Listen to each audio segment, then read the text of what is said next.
Hello everyone, welcome है आपका आपके चैनल कोसी की आस में। तो जैसे कि आप लोग को पता है कि जनरल साइंस रेलवे के किसी भी एग्ज़ाम में बहुत ही इंपॉर्टेंट रोल प्ले करता है। चाहे आप आरआरबी एएलपी का तैयारी कर रहे हो, जेई का कर रहे हो, एनटीपीसी का कर रहे हो या आप ग्रुप डी का कर रहे हो, जनरल साइंस एक ऐसा सब्जेक्ट है जो आपको फुल मार्क्स भी दिलवा सकता है। अगर मैं बात करूँ जनरल साइंस में, तो आज आपका जनरल साइंस में आपका 3 सेक्शन होता है, फिजिक्स, केमिस्ट्री, बायोलॉजी। तो फिजिक्स ऑलरेडी आपका मैम क्लासेस स्टार्ट करवा दिए हैं, जिसमें आपका पहला टॉपिक वेव हो चुका है। मैं आज आप लोग को बायो स्टार्ट करने जा रहा हूं और अगर आप 20 दिन मेरे साथ बने रहोगे तो आपका पूरा का पूरा बायो कंप्लीट हो जाएगा। और साथ में अभी तक जब से रेलवे यानी आरआरबी बोर्ड बना है तब से आपका जितना भी आरआरबी में बायो से रिलेटेड क्वेश्चंस हैं वो सारा का सारा मैं आपको करवा दूंगा। ये दोस्तों ये देखिए, ये आपका यूथ जनरल साइंस का बुक है जिसमें आपको टोटल 14,410 एमसीक्यू क्वेश्चंस हैं। मैं आपको ये पूरा करवा दूंगा, लेकिन कैसे करवाऊंगा दोस्तों? मैं आपको 1 लाख एमसीक्यू करवा दूं, कोई मकसद नहीं होता है, ठीक है, कोई आपको बेनिफिट नहीं होगा। लेकिन अगर मैं आपको थ्योरी करवा दूंगा और उस पे आधार पे मैं आपको पीवाईक्यू करवा दूंगा तो आपके लिए वो वरदान साबित हो जाएगा। तो सबसे पहले मैं आपको थ्योरी करवाऊंगा। तो हम लोग देख लेते हैं कि हम लोग ये कैसे करेंगे। जैसे कि आपको बताया था कि साइंस में 3 पोर्शन है, फिजिक्स, केमिस्ट्री, बायोलॉजी। तो अभी फिजिक्स और बायो आपका आने वाले 20 दिन में आपका फिजिक्स और बायो कंप्लीट हो जाएगा। फिर हम लोग केमिस्ट्री स्टार्ट कर लेंगे। ये आपका कंप्लीट सिलेबस है किसका? ये आपका कंप्लीट सिलेबस है साइंस का, ठीक है। समझ में आ रहा है आपको? आप बोलोगे हाँ सर समझ में आ रहा है। तो दोस्तों देखिए, मैं आपको स्टार्ट करने वाला था मेजर ब्रांचेज ऑफ बायोलॉजी से, लेकिन मुझे बहुत सारे स्टूडेंट्स ये बोले कि सर एनाटॉमी करवा दो, क्योंकि एनटीपीसी का एग्जाम हुआ है और एनाटॉमी से क्वेश्चंस बहुत ज़्यादा आते हैं। तो मैं आपको पहले एनाटॉमी ही करवा देता हूँ। डाइजेस्टिव सिस्टम से हम स्टार्ट करें। डाइजेस्टिव सिस्टम आज करेंगे, कल इसके पीवाईक्यू करेंगे, फिर सर्कुलेटरी सिस्टम करेंगे, फिर आपका रेस्पिरेटरी सिस्टम। इसी टाइप से हमारा कारवां बढ़ता रहेगा। अगर बात करें आपको ये बैच क्यों करना चाहिए, सबसे पहला बात, ये कंप्लीटली फ्री बैच है। इस बैच का आपको फायदा ये होगा कि आपको थ्योरी तो करवाया ही जाएगा और साथ में पीवाईक्यू भी करवाया जाएगा। क्योंकि आप किसी भी प्लेटफॉर्म पे पढ़ते हो तो वहाँ पे आपको थ्योरी करवा दिया जाता है, लेकिन पीवाईक्यू नहीं करवाया जाता है। और दोस्तों अगर आप पीवाईक्यू नहीं करते हो तो आपको ये बात नहीं पता चलेगा कि रेलवे का पैटर्न क्या है। अभी जितने भी एग्जाम हुए आप देखे होंगे, एएलपी हो चाहे जेई हो, आप देखे होंगे प्रीवियस ईयर से भर के क्वेश्चन आए हैं। भले लैंग्वेज चेंज कर दिया है, क्योंकि देखिए आपका सिलेबस क्लास 10th का है, तो वो क्या करेंगे, लैंग्वेज घुमाएंगे, बाकी क्वेश्चन का मीनिंग वही रहेगा। इस चीज़ को आप समझ गए। तो दोस्तों आज हम लोग डाइजेस्टिव सिस्टम स्टार्ट करने जा रहे हैं। अगर आपको हमारा क्लास नोट्स चाहिए, ठीक है, तो आपको जनरल साइंस का कंप्लीट नोट्स मिलेगा। फिजिक्स, केमिस्ट्री, बायोलॉजी आपको बुक मिलेगा। आपको महामैराथन जो होगा, रिवीजन क्लास वगैरह, आप लोग को हमारा स्ट्रैटेजी तो पता ही है, उसके नोट्स मिलेंगे। फॉर्मूला सीट मिलेगा फिजिक्स का, प्लस आपको इंपॉर्टेंट कंपाउंड वगैरह जो होते हैं केमिस्ट्री के, फिर आपका जो एनिमल किंगडम वगैरह में जो मोस्ट इंपॉर्टेंट फाइलम वगैरह है उससे रिलेटेड भी आपको शॉर्ट नोट्स मिलेगा। इसका प्राइस कितना है? 199 में आपको कंप्लीट क्लास नोट्स मिल जाएगा, आपको ग्रुप में ऐड कर दिया जाएगा। और ये प्राइस रहेगा 20 मई तक। 20 मई के बाद इसका प्राइस बढ़ के हो जाएगा 299। तो ये आप खुद सोचिए, आपको बहुत ही कम पड़ेगा। क्योंकि देखो अगर आप फिजिक्स, केमिस्ट्री, बायो के नोट्स की बात करते हो तो 600 पेज के अप्रॉक्स ये नोट्स बनेगा। तो आप खुद देख लो, 1 रुपये से भी कम आपका 1 पेज का नोट्स पड़ रहा है। आप फोटोकॉपी भी करवाने जाते हो तो आपका 1 रुपये लगता है। तो आप किसी के मेहनत को आप समझ सकते हो। बाकी आप अपना नोट्स खुद से बनाना चाहते हो तो आप बना सकते हो। तो चलिए दोस्तों हम लोग आज के टॉपिक को स्टार्ट करते हैं, डाइजेस्टिव सिस्टम। और क्लास के बाद आप लोग कमेंट करके जरूर बताइएगा कि हमारा प्रयास कैसा लगा और आपको डाइजेस्टिव सिस्टम कैसा लगा। तो चलिए स्टार्ट करते हैं डाइजेस्टिव सिस्टम। तो डाइजेस्टिव सिस्टम क्या होता है? डाइजेस्टिव सिस्टम, डाइजेस्टिव सिस्टम का मतलब होता है डाइजेशन। डाइजेस्टिव सिस्टम का क्या मतलब होता है? डाइजेशन। किसका डाइजेशन? तो न्यूट्रिएंट्स का। जब डाइजेशन होता है, जब न्यूट्रिएंट्स का डाइजेशन होता है तो हम लोग को क्या होता है, हम लोग खाना क्यों खाते हैं? तो एनर्जी के लिए खाते हैं। तो जब भी हम कोई भी चीज़ को खाते हैं तो जो न्यूट्रिएंट्स होता है वो डाइजेस्ट होता है, और डाइजेस्ट होने के बाद हम लोग को क्या होता है, एनर्जी मिलता है, ठीक है। और सिस्टम, सिस्टम का मतलब होता है group of organ. Group of organ को ही हम लोग क्या बोलते हैं, सिस्टम बोलते हैं। देखिए क्या कह रहा है, डाइजेशन। डाइजेशन का मतलब क्या कह रहा है, break down of complex food into small food by the help of enzyme is known as digestion. अब मैं आपको हिंदी में समझाता हूँ। क्या होता है कि जब आप मान के चलो कोई भी फूड को खाएं तो पहले फूड क्या होता है, जैसे आप मान के चलो एक रोटी को खाएं तो रोटी को ऐसे टुकड़ा में आप खाओगे, ठीक है, तो वो टुकड़ा रहता है, उसको आप डायरेक्ट निगल नहीं सकते हो। तो वो क्या होता है, उस रोटी को आप चबाते हो, तो चबाते हो तो क्या होता है, स्मॉल इस टाइप से फूड पार्टिकल्स में वो क्या होता है, टूट जाता है, ठीक है। इसी प्रोसेस को हम लोग क्या बोलते हैं, डाइजेशन बोलते हैं। अगर सीधे शब्दों में बोले तो डाइजेशन का मतलब होता है कि जो भी आपने खाया उसको छोटे छोटे टुकड़ों में तोड़ देना, जिससे कि आप उसको क्या कर सको, निगल सको। समझ में आया? Break down of complex food into small food is known as digestion.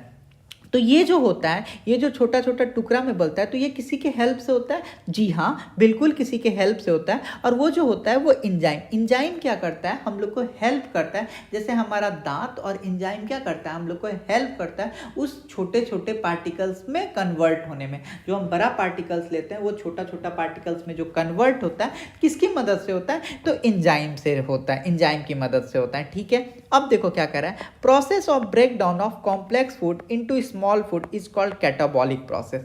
जो हमारा कॉम्प्लेक्स फूड है वो जब छोटे छोटे पार्टिकल्स में टूट जाता है तो उसको हम लोग क्या बोलते हैं? Catabolic process. कैटाबॉलिक प्रोसेस बोल सकते हैं या कैटाबॉलिक रिएक्शन भी बोल देते हैं। तो इसका मतलब कुछ नहीं, मैं आपको बताता हूँ। जो अपना कैटाबॉलिक रिएक्शन होता है ये कुछ नहीं, इसमें क्या होता है कि जो हम फूड खाते हैं, तो आपने देखा होगा जब आप रोटी खाते हो तो आपका जो लार होता है, जो स्लाइवा होता है, वो मिल जाता है। तो कैटाबॉलिक रिएक्शन में कुछ नहीं होता है, जो अपना जूस होता है और जो अपना इंजाइम होता है, जो अपना जूस होता है और जो अपना इंजाइम होता है, वो क्या होता है? वो हमारे खाने के साथ मिल जाता है, जिससे क्या होता है कि हम लोगों को उस जो पार्टिकल्स है, जो बड़ा सा पार्टिकल है, जो बड़ा सा रोटी का टुकड़ा होता है, उसको निगलने में हम लोग को क्या होता है? हेल्प होता है। और उसको छोटा छोटा टुकड़ा बनने में भी हेल्प हो जाता है।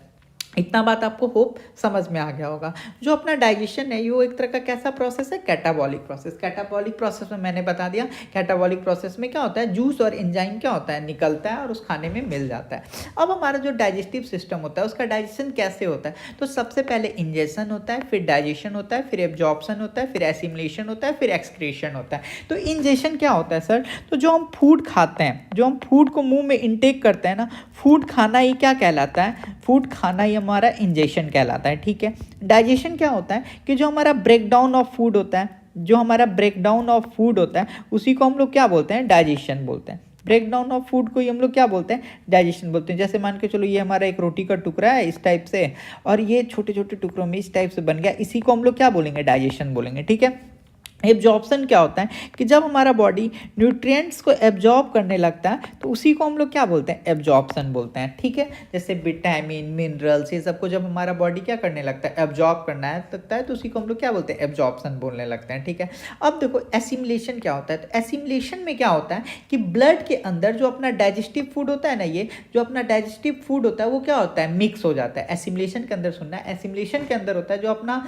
ब्लड के अंदर क्या होता है? जो अपना डाइजेस्टिव फूड होता है वो होता है? मिक्स हो जाता है और सारे ऑर्गन तक ये क्या हो जाता है? ब्लड के हेल्प से पहुंच जाता है। और जो हमारा ऑर्गन होता है ना, वो क्या करने लगता है? एनर्जी लेने लगता है। ठीक है, तो किस चीज़ की मदद से पहुंचा है? तो ब्लड की मदद से पहुंचा है। तो एनर्जी भी किससे लेगा? तो ब्लड से ही लेगा। और इसी प्रोसेस को हम लोग क्या बोलते हैं?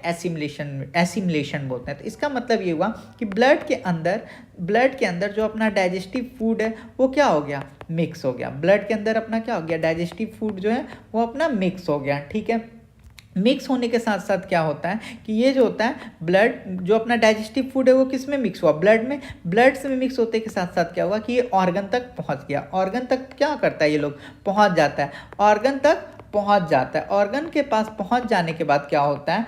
ठीक है, कि जो अपना ऑर्गन होता है ना, ये क्या लेने लगता है? एनर्जी लेने लगता है। एनर्जी किससे लेने लगेगा? तो ऑफकोर्स ब्लड से लेने लगेगा। और इसी प्रोसेस को हम लोग क्या बोलते हैं? एसिमिलेशन बोलते हैं। इसी प्रोसेस को हम लोग क्या बोलते हैं? एसिमिलेशन बोलते हैं। आई होप आपको एसिमिलेशन समझ में आ गया होगा। अब हम लोग बात करते हैं एक्सक्रीशन क्या होता है। तो एक्सक्रीशन का मतलब कुछ नहीं, इसका मतलब होता है removal of waste product, removal of waste and undigested food, removal of waste and undigested food. जो हमारा खाना वाना जो नहीं पचता होता है, तो जो आप वॉशरूम जाते हो, टॉयलेट जाते हो, तो हम लोग क्या करते हैं? रिमूवल कर देते हैं वेस्ट और अनडाइजेस्टेड फूड का। ठीक है, तो एक्सक्रीशन हमारा मतलब कहाँ से शुरू हुआ? हमारा इंजेक्शन से शुरू हुआ और एक्सक्रीशन पे जाके ख़त्म हो गया। ठीक है, हमने फूड खाया और हमारा जो वेस्ट प्रोडक्ट है हमारे एनएस के थ्रू हमारे बॉडी से बाहर निकल गया। तो ये डाइजेस्टिव सिस्टम का पार्ट होता है। मतलब मुंह से शुरुआत होता है और एनएस पे जाके ख़त्म हो जाता है। ठीक है, अगर मैं आपको बायोलॉजिकल डेफिनेशन बताना चाहूँ डाइजेशन का, तो क्या होता है कि हम जो होता है फूड को 3 टाइप में ही लेते हैं। फूड में जनरली मेन 3 ही चीज़ होता है, जैसे क्या क्या, तो कार्बोहाइड्रेट, प्रोटीन और फैटी एसिड। फूड में क्या क्या होता है, कार्बोहाइड्रेट, प्रोटीन और फैटी एसिड। तो जो हमारा कार्बोहाइड्रेट, जब हम कार्बोहाइड्रेट्स के फॉर्म में डायरेक्ट नहीं लेते हैं तो हम स्टार्च के फॉर्म में लेते हैं। हम किसके फॉर्म में फूड को लेते हैं, स्टार्च के फॉर्म में लेते हैं। जो अपना स्टार्च होता है ना, ये कन्वर्ट हो जाता है किस में, माल्टोज में। जो हम स्टार्च होता है ना, वो किस चीज़ में कन्वर्ट हो जाता है, जब हम रोटी खाओगे तो उसमें क्या होता है, स्टार्च होता है। स्टार्च जो होता है वो माल्टोज के फॉर्म में कन्वर्ट हो जाता है, और माल्टोज से फिर वो किस चीज़ में बन जाता है, ग्लूकोज बन जाता है, और हम लोग को क्या मिलता है, एनर्जी मिलता है। उसी टाइप से जो अपना प्रोटीन होता है ना, ये किस चीज़ में कन्वर्ट हो जाता है, तो ये अपना पेप्टोड्स में कन्वर्ट हो जाता है। किस चीज़ में कन्वर्ट हो जाता है, पेप्टोड्स में। और पेप्टोड्स में कन्वर्ट होने के बाद फिर ये किस चीज़ में कन्वर्ट हो जाता है, एमिनो एसिड में। और जो अपना फैटी एसिड होता है ना, ये फिर ये कन्वर्ट होता है किसमें, फैटी एसिड और ग्लाइकोल में। तो जब हम कोई भी खाना को खाते हैं ना, तो वो क्या होता है, उसको हम सबसे पहले जैसे स्टार्च के फॉर्म में खाएंगे, तो स्टार्च के फॉर्म में खाएंगे तो वो माल्टोज, सबसे पहले माल्टोज में कन्वर्ट होगा, फिर ग्लूकोज में बनेगा। जब हम प्रोटीन को खाते हैं तो वो सबसे पहले पेप्टोड्स में कन्वर्ट होता है, फिर उसके बाद एमिनो एसिड में होता है। फैटी एसिड और ग्लाइकोल में जाके क्या होता है, कन्वर्ट हो जाता है। इतना बात आपको आई होप समझ में आ गया होगा। अब आप बोलोगे कि सर हम वाटर भी तो पीते हैं, हम विटामिन भी तो खाते हैं, हम मिनरल्स को भी तो खाते हैं, तो देखो ये हम लोग के डाइजेशन में इसका कोई योगदान नहीं है। क्यों? क्योंकि ये हम लोग को कोई एनर्जी नहीं देता है। ठीक है, तो हम लोग इसके बारे में नहीं पढ़ेंगे। तो आई होप आपको समझ में आ गया होगा कि जो एनर्जी हम लोग को मिलता है वो जनरली हम लोग को 3 ही चीज़ से मिलता है। एक हम लोग को कार्बोहाइड्रेट्स, प्रोटीन और फैटी एसिड से। वाटर, विटामिन, मिनरल हमारे बॉडी के लिए तो यूजफुल है, लेकिन उसका एनर्जी जो हमारे बॉडी को मिलता है उसमें इसका कोई भी योगदान नहीं है। आई होप आपको ये चीज़ समझ में आ गया होगा। अब हम लोग डाइजेस्टिव सिस्टम को स्टार्ट करते हैं कि डाइजेस्टिव सिस्टम आखिर होता क्या है। देखो, डाइजेस्टिव सिस्टम को हमने जनरली 2 पार्ट में डिवाइड किया। किस पार्ट, 2 पार्ट में डाइजेस्टिव सिस्टम को हमने डिवाइड किया। एक होता है अपना एलिमेंट्री कैनाल और एक होता है डाइजेस्टिव ग्लैंड। जो हमारा डाइजेस्टिव सिस्टम जो होता है उसमें जनरली 2 चीज़ का मेन रोल प्ले होता है। एक होता है एलिमेंट्री कैनाल का और एक होता है डाइजेस्टिव ग्लैंड का। ठीक है, तो जो अपना एलिमेंट्री कैनाल होता है ना, इसका जो लेंथ अगर आप बात बोलोगे तो ये 9 मीटर का होता है। कितने मीटर का होता है, 9 मीटर का। और अगर फीट में बात कीजिएगा तो ये 33 फीट का होता है। कितने फीट का होता है, 33 फीट का होता है। तो जो अपना एलिमेंट्री कैनाल होता है ना, इसमें मेनली अगर मैं आपसे बताऊं तो इसमें टोटल 6 पार्ट्स होते हैं। कौन कौन सा, mouth, food, stomach, small intestine, large intestine, anus. मैंने आपको क्या बताया था कि जो अपना डाइजेशन होता है ना, डाइजेस्टिव सिस्टम जो होता है वो मुंह से स्टार्ट होता है, माउथ से स्टार्ट होता है और एनस पे जाके खत्म हो जाता है। मुंह से स्टार्ट होता है और एनस पे जाके खत्म हो जाता है। ठीक है, तो हम लोग ये सारे टॉपिक को पढ़ेंगे, माउथ को भी पढ़ेंगे, food pipe, stomach, small intestine, large intestine, anus, सबको पढ़ेंगे।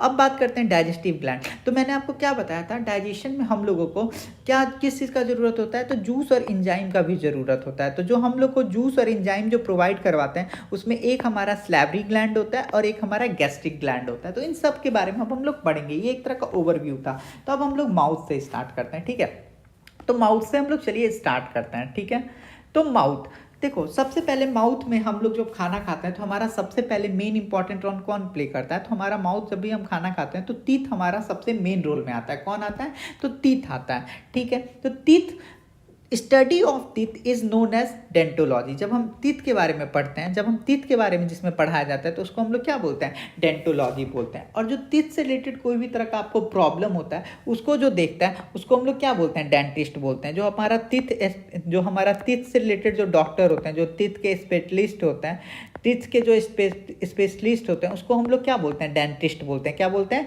डेंटिस्ट बोलते हैं। ठीक है, तो आपको समझ में आया। To study about teeth is known as odontology. इतना बात आपको समझ में आ गया। अब देखो ये हमारे टीथ का स्ट्रक्चर है, ये हमारे टीथ का क्या है, स्ट्रक्चर है। अब मैं आपको स्ट्रक्चर ऑफ टीथ अच्छे से इसको बताता हूँ कि यहाँ पे क्या है। तो देखो मैं आपको बताता हूँ, ये वाला जो लेयर है ना, मैं आपको बना के ही दिखा देता हूँ कि देखो मैं आपको इस चीज़ को बनाता हूँ। ठीक है, सबसे पहले देखो मैं यहाँ पे ब्लैक कर लेता हूँ ताकि आपको अच्छे से इस पर बनाऊंगा तो आपको आई होप समझ में आ जाए। तो देखो, ठीक है, जो हमारा इस टाइप से जो टीथ होता है ना, इस टाइप से जो हमारा बाहरी लेयर होता है, इस टाइप से हमारा होता है ना, इस टाइप से हमारा बाहरी लेयर होता है, इस टाइप से जो हमारा टीथ का जो ये बाहरी लेयर होता है, ये जो हमारा बाहरी लेयर होता है, ठीक है, ये हमारा आउटर लेयर ऑफ जो टीथ होता है ना, जो हमारा ये आउटर लेयर ऑफ टीथ होता है ना, इसी को हम लोग क्या बोलते हैं, एनेमल बोलते हैं। क्या बोलते हैं, एनेमल बोलते हैं। आउटर लेयर ऑफ टीथ जो कहलाता है ये क्या कहलाता है, एनेमल कहलाता है। क्या कहलाता है, एनेमल कहलाता है। देखो मैं आपको यहाँ पे इस चीज़ को अच्छे से समझाता हूँ। देखो हमारा क्या है यहाँ पे, ये देखो आउटर लेयर, ये क्या है हमारा outer layer. Outer layer of जो टीथ होता है ना, ये क्या कहलाता है, ये एनेमल कहलाता है। क्या कहलाता है, एनेमल कहलाता है। और ये जो एनेमल होता है ना, ये एनेमल जो होता है ना, ये हमारा क्या होता है, हार्डेस्ट पार्ट ऑफ क्या होता है, ह्यूमन बॉडी होता है। तो आपको समझ में आया कि जो ये हमारा स्ट्रक्चर है, ये जो पोर्शन होता है, जो हमारा आउटर लेयर होता है, जो हम जिसको हम देख भी सकते हैं, ये हमारा क्या होता है, ये हमारे टीथ का सबसे हार्डेस्ट पार्ट होता है। और केवल टीथ का ही नहीं, हमारे पूरे बॉडी का सबसे ज़्यादा हार्डेस्ट पार्ट होता है। और इस लेयर को हम लोग क्या बोलते हैं, एनामेल बोलते हैं। क्या बोलते हैं, इस लेयर को हम लोग एनामेल बोलते हैं, जिसको मैंने ब्लैक कलर से कलर किया है, इसको ही हम लोग क्या बोलते हैं, एनामेल बोलते हैं। ठीक है, इतना बात आई होप आपको समझ में आ गया। आखिर ये एनामेल इतना स्ट्रॉन्ग क्यों है, तो ये जो होता है ना, ये अपना कैल्शियम और फास्फोरस से मिलकर बना होता है। जो अपना ये एनामेल होता है ना, ये अपना किस चीज़ से मिलकर बना होता है, कैल्शियम और फास्फोरस से मिलकर बना होता है। तो आपको क्या पता है कि जो अपना कैल्शियम होता है वो हम लोग को क्या कर देता है, वो रिजिडिटी प्रोवाइड करता है। और फास्फोरस क्या करता है, वो फॉर्मेशन में हेल्प करता है। ठीक है, आपको समझ में आया, कैल्शियम क्या कर देता है, रिजिडिटी में हेल्प करता है। और फॉर्मेशन क्या, फास्फोरस क्या करता है, तो फास्फोरस फॉर्मेशन में हेल्प करता है। तो देखो जो इनामेल होता है वो जनरली किस चीज़ से मिलकर बना होता है, तो वो कैल्शियम कार्बोनेट और कैल्शियम फॉस्फेट से मिलकर बना होता है। किस किस चीज़ से मिलकर बना होता है, CuCO3 और CaPO4 से मिलकर बना होता है। कैल्शियम कार्बोनेट प्लस कैल्शियम फॉस्फोट से मिलकर बना होता है। ठीक है, जिसमें जो अपना कैल्शियम होता है उसका काम होता है रिजिडिटी प्रोवाइड करना, और जो फॉस्फोरस होता है उसका काम क्या होता है, जो हमारा दांत होता है उसमें फॉर्मेशन में हेल्प करना। इतना बात आपको समझ में आ गया। अब मैं आपको बताता हूँ कि जो हमारा टीथ होता है ना, जो हमारा टीथ होता है वो प्रोटेक्टेड होता है। वो किस चीज़ के द्वारा प्रोटेक्ट होता है, तो जो हमारा टीथ होता है ना बच्चों, वो प्रोटेक्टेड होता है फ्लोरीन के द्वारा। क्यों, क्योंकि जो फ्लोरीन होता है ना, अगर हमारे बॉडी में फ्लोरीन का मात्रा कम हो जाए तो हमारा टूथ क्या हो जाएगा, हमारा टूथ जो होगा डिकेइंग स्टार्ट होने लगेगा। जो हमारा टूथ होगा वो क्या हो जाएगा, स्टार्ट कर देगा क्या करना, डिकेइंग करना। लेकिन अगर हमारे बॉडी में अगर फ्लोरीन का मात्रा ज़्यादा हो जाए, तो इससे ऐसा नहीं है कि हमारे बॉडी में बहुत ज़्यादा हेल्प हो जाएगा, तो उससे हम लोग को एक बीमारी हो जाता है, जिस बीमारी को हम लोग क्या बोलते हैं, फ्लोरोसिस। इसमें क्या होता है कि जो हमारा दांत होता है ना, वो कैसा पड़ जाता है, पीला पड़ जाता है। मतलब ना ज़्यादा होना चाहिए ना कम होना चाहिए। मतलब फ्लोरीन जो होता है हमारे दांतों को तो बचाता है, अगर वो कम हो जाएगा तो हमारा दांत क्या हो जाएगा, स्टार्ट डिकेइंग, मतलब सड़ना स्टार्ट कर जाएगा। और अगर ज़्यादा हो जाएगा तो क्या हो जाएगा, येलो हो जाएगा, येलोइश हमारा दांत हो जाएगा।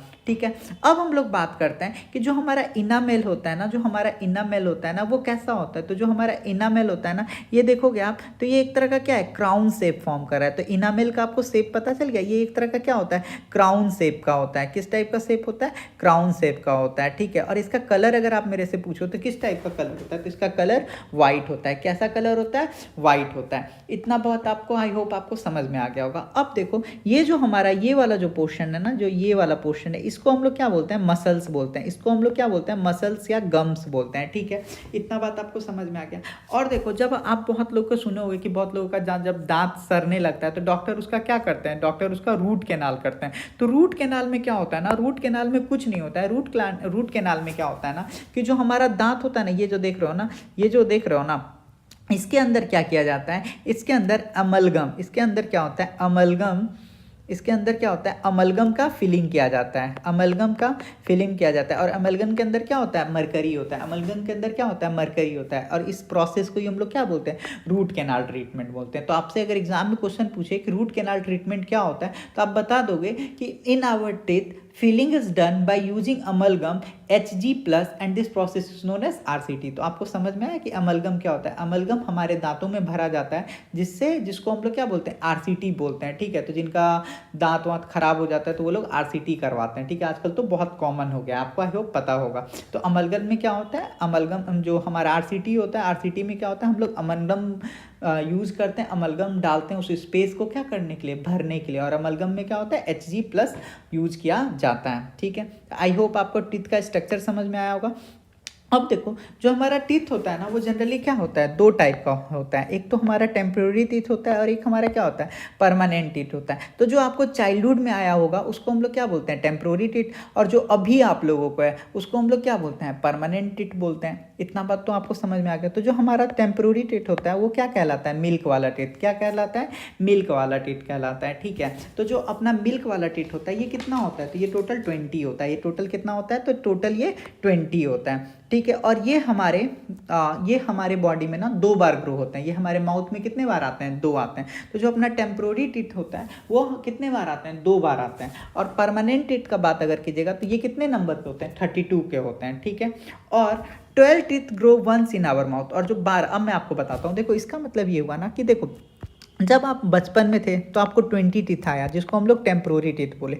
तो ये 20 बार तो आ चुके हैं, ठीक है। और फिर जब आपका ये टूटेगा तो ये 20 टीथ तो फिर से आते हैं ना। इसी वजह से ये जो 20 होता है ना, इसको हम लोग क्या बोलते थे कि ये बेस 2 बार आते हैं। समझ रहे हो बात को, ठीक है। और फिर अगर हम लोग बात करें कि जो हमारा परमानेंट टीथ होता है, तो परमानेंट टीथ जो होता है, जो हमारा परमानेंट टीथ होता है, ठीक है, तो इसमें जो 12 टीथ होता है, तो 12 टीथ क्या होता है कि ये हमारा बस एक बार आता है। इस वजह से हम लोग इसको क्या बोलते हैं कि ये 12 टीथ क्या होता है, हमारे ज़िंदगी में बस एक बार आया। तो टोटल 32 टीथ होता है, जिसमें 20 टीथ जो होता है वो क्या होता है, 2 बार आता है। और जो हमारा 12 टीथ होता है वो हमारे लाइफ टाइम में क्या होता है, एक बार आता है। तो परमानेंट टीथ 32 हो गया, जिसमें 20 क्या हुआ, 2 बार आ चुका है। और जो हमारा 12 है वो कितने बार आया हुआ है, तो हमारा एक बार आया हुआ है, राइट। इतना बात आई होप समझ में आ गया होगा। अब हम लोग बात करते हैं, having 2 successive set of teeth is called diphyodont. तो इसका मतलब क्या हुआ कि जो टीथ 2 बार आते हैं उसको हम लोग क्या बोलते हैं, डेफोडेंट होते हैं। तो हमारे एग्जाम में बार बार ये क्वेश्चन आ जाता है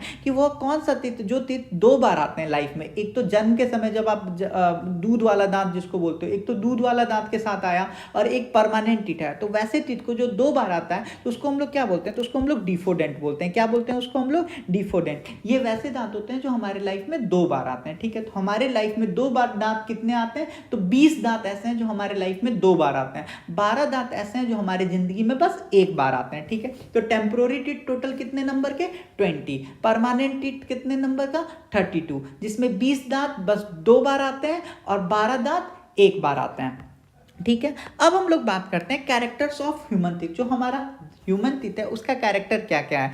तो डेफोडेंट का क्या मतलब होता है, अभी मैंने आपको बताया 2 सक्सेसिव सेट्स ऑफ टीथ। ये हमारे लाइफ में 2 बार आते हैं। ये हमारे लाइफ में कितने बार आते हैं, 2 बार आते हैं, ठीक है। थेकोडेंट का बात करिए तो ये किस टाइप होता है, base of the tooth is include in jaw socket, ठीक है। जिसके बीच में क्या हो, स्पेस ना हो, जिसके बीच में क्या हो, स्पेस ना हो, वैसे दांत को हम लोग क्या बोलते हैं, थेकोडेंट बोलते हैं। हेट्रोडेंट क्या होता है, a set of teeth of various shape that may serve different function. जैसे हमारे जो दांत होता है तो क्या होता है, क्या कैनाइन का अलग वर्क है, इंसीजर्स का अलग वर्क है, प्री मोलर का अलग काम है, मोलर का अलग है। तो डिफरेंट जो हमारे दांत होते हैं उनका जिसका डिफरेंट काम होता है और डिफरेंट साइज एंड शेप के होते हैं, उसी को हम लोग क्या बोलते हैं, हेट्रोडेंट बोलते हैं। तो जो ह्यूमन है वो कैसा है, तो वो हेट्रोडेंट है। क्यों, क्योंकि इंसीजर्स का अलग काम है। जैसे इंसीजर्स का क्या काम है, कटिंग का, कैनाइन का क्या काम है, टीयरिंग का, प्रीमोलर का क्या काम है, ग्रिंडिंग का, मोलर का क्या काम है, ग्रिंडिंग और मिक्सिंग का काम है, ठीक है।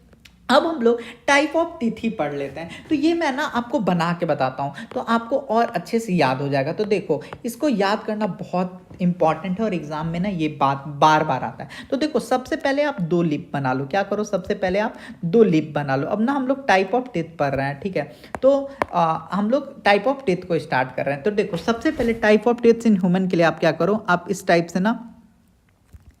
से आप 2 लिप बना लो। ये तो आपको हमेशा याद रहेगा, ये तो आप कभी नहीं भूलोगे, ठीक है। तो आप इस टाइप से 2 लिप बना लिए, ठीक है। तो जो हमारा ये ऊपर वाला होता है ना, जो हमारा ऊपर वाला ना, इसको हम लोग क्या बोलते हैं, इसको हम लोग बोलते हैं मैक्सीब्यूलर जॉ। क्या बोलते हैं इसको, मैक्सीब्यूलर जॉ, ठीक है। और जो हमारा नीचे वाला होता है ना, इसको हम लोग क्या बोलते हैं, इसको हम लोग बोलते हैं मैंडीब्यूलर जॉ। इसको हम लोग क्या बोलते हैं, मैंडीब्यूलर जॉ, ठीक है, राइट। आपको समझ में आया। एक को हम लोग सबसे पहले क्या करेंगे, 2 लिप बना लिए। एक को हम लोग बोलेंगे मैक्सीब्यूलर जॉ और दूसरे को हम लोग क्या बोलेंगे, मैंडीब्यूलर जॉ। इतना बात में तो कोई दिक्कत नहीं है, राइट, कोई दिक्कत नहीं है सर।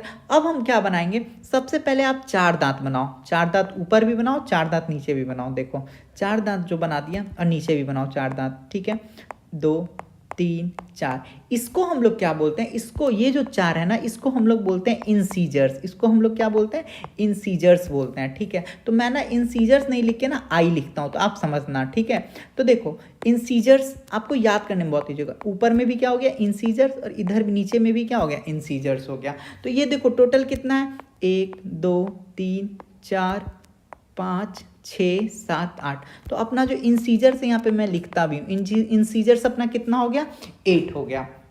ठीक है, अब हम क्या बनाएंगे, अब हम दूसरा दांत बनाएंगे, इसको अलग कलर से बनाते हैं। तो देखो अब हम कैनाइंस बनाते हैं, तो एक कैनाइंस इधर बनाओ। ठीक है, ये कलर नहीं पता चल रहा है। ठीक है, देखो एक इधर बनाओ, एक इधर बनाओ, एक इधर बनाओ। ठीक है, और एक इधर बनाओ। इसको हम लोग क्या बोलते हैं, इसको हम लोग कैनाइंस बोलते हैं। तो जो अपना कैनाइंस होता हो गया कितना हो गया, देखो 1 2 3 और 4, तो अपना कैनाइंस कितना हो गया 4 हो गया। ठीक है, कैनाइंस भी बन गया सर। अब बनाओ प्रीमोलर, तो प्रीमोलर को भी हम लोग दूसरा कलर से ले लेते हैं। तो देखो जो अपना प्रीमोलर होता है ना वो ऊपर में कितना होता है, तो ऊपर में 2 होता है, यहाँ पे 2, और फिर इस साइड भी कितना हो जाएगा, इस साइड भी 2, यहाँ भी कितना हो जाएगा, तो यहाँ भी 2 हो जाएगा, और इधर भी कितना हो जाएगा 2। ठीक है, तो देखो अपना प्रीमोलर, इसको लिखो पीएम से, तो कितना हो गया 1 2 3 4 5 6 7 8, तो प्रीमोलर भी कितना हो गया 8 हो गया। ठीक है, अब हम लोग बनाएंगे मोलर। तो जो मोलर होता है ना, जो अपना मोलर होता है ना वो 3 होता है, 3 होता है राइट में, 3 होता है अपना लेफ्ट में, 1 2 3, इधर नीचे भी 3, 1 2 3, इधर भी 3 1।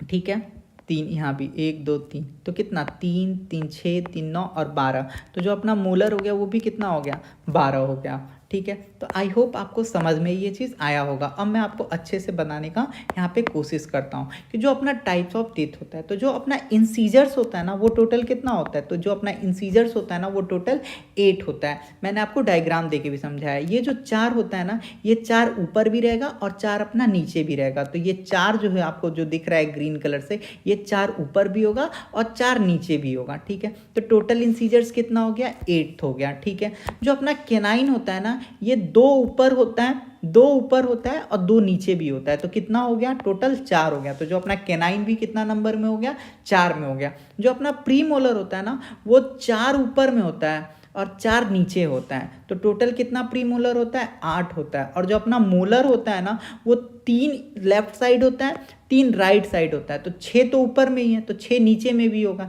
जो तीत जितना ऊपर में उतना ही तीत क्या होगा नीचे में होगा। तो मोलर कितना हो गया 12, तो इंसीजर्स 8, कैनाइन 4, प्रीमोलर 8 और मोलर कितना हो गया 12 हो गया। जो हमारा ऊपर वाला होता है उसको हम लोग क्या बोलते हैं मैक्सिबुलर जॉ, जो हमारा नीचे वाला होता है उसको हम लोग क्या बोलते हैं मैंडिबुलर जॉ। इतना बात में है तो आपको कोई दिक्कत नहीं। ठीक है, जो हमारा इंसीजर्स होता है ना, जो हमारा इंसीजर होता है ना इसी को हम लोग क्या बोलते हैं स्माइलिंग टीथ बोलते हैं। ये जो हमारा होता है क्योंकि जब आप हंसते हो तो क्या होता है कि जो आपका आगे का 4 दांत होता है वो क्या होता है दिखने लगता है, तो जो अपना इंसीजर्स होता है उसी को हम लोग क्या बोलते हैं स्माइलिंग टीथ। और जो अपना इंसीजर्स होता है ना इसका एक और वर्क होता है, ये इंसीजर्स क्या करता है ना ये हमारा कटिंग ऑफ फूड में क्या करता है हम लोगों को हेल्प करता है। तो जो हमारा इंसीजर्स होता है ये क्या करता है कटिंग ऑफ फूड में क्या करता है हेल्प करता है। जो अपना केनाइन होता है ये क्या करता है, केनाइन जो होता है ये टीयरिंग ऑफ फूड करता है, ये खाना को फाड़ने के में हेल्प करता है, टीयरिंग ऑफ फूड। इसको हम लोग क्या बोलते हैं जो अपना केनाइन होता है ये क्या करता है हम लोग को टीयरिंग ऑफ फूड में हेल्प करता है। और जो अपना प्रीमोलर होता है, जो अपना प्रीमोलर होता है ना ये ग्रिंडिंग ऑफ फूड, ये हम लोग को चबाने में क्या करता है हेल्प करता है। जो अपना प्रीमोलर होता है ना ये हम लोग को ग्रिंडिंग ऑफ फूड में क्या करता है हम लोगों को हेल्प करता है। ठीक है, राइट, ग्रिंडिंग ऑफ फूड। और जो अपना मोलर होता है ये हम लोग को क्या करता है ये चबाना और प्लस मिक्सिंग, तो grinding plus mixing. I hope आपको ये बात समझ में आ गया होगा। तो मैंने आपको क्या पढ़ाया टाइप ऑफ टीथ पढ़ाया कि हमारे पास 4 टाइप के दांत होते हैं, एक होता है इंसीजर्स, एक होता है केनाइन, एक होता है प्रीमोलर, एक होता है मोलर। तो जो अपना इंसीजर्स होता है वो टोटल 8 होता है, जो अपना केनाइन होता है वो 4 होता है, जो अपना प्रीमोलर होता है वो टोटल 8 होता है, और जो मोलर होता है वो कितना होता है तो मोलर अपना टोटल 12 होता है। जो अपना इस इंसीजर्स होता है, इसी को हम लोग क्या बोलते हैं, स्माइलिंग टीथ भी बोलते हैं। इंसीजर्स का काम क्या होता है, तो कटिंग ऑफ फूड होता है। जो अपना कैनाइन होता है ये क्या करता है, ये टीयरिंग ऑफ फूड करता है।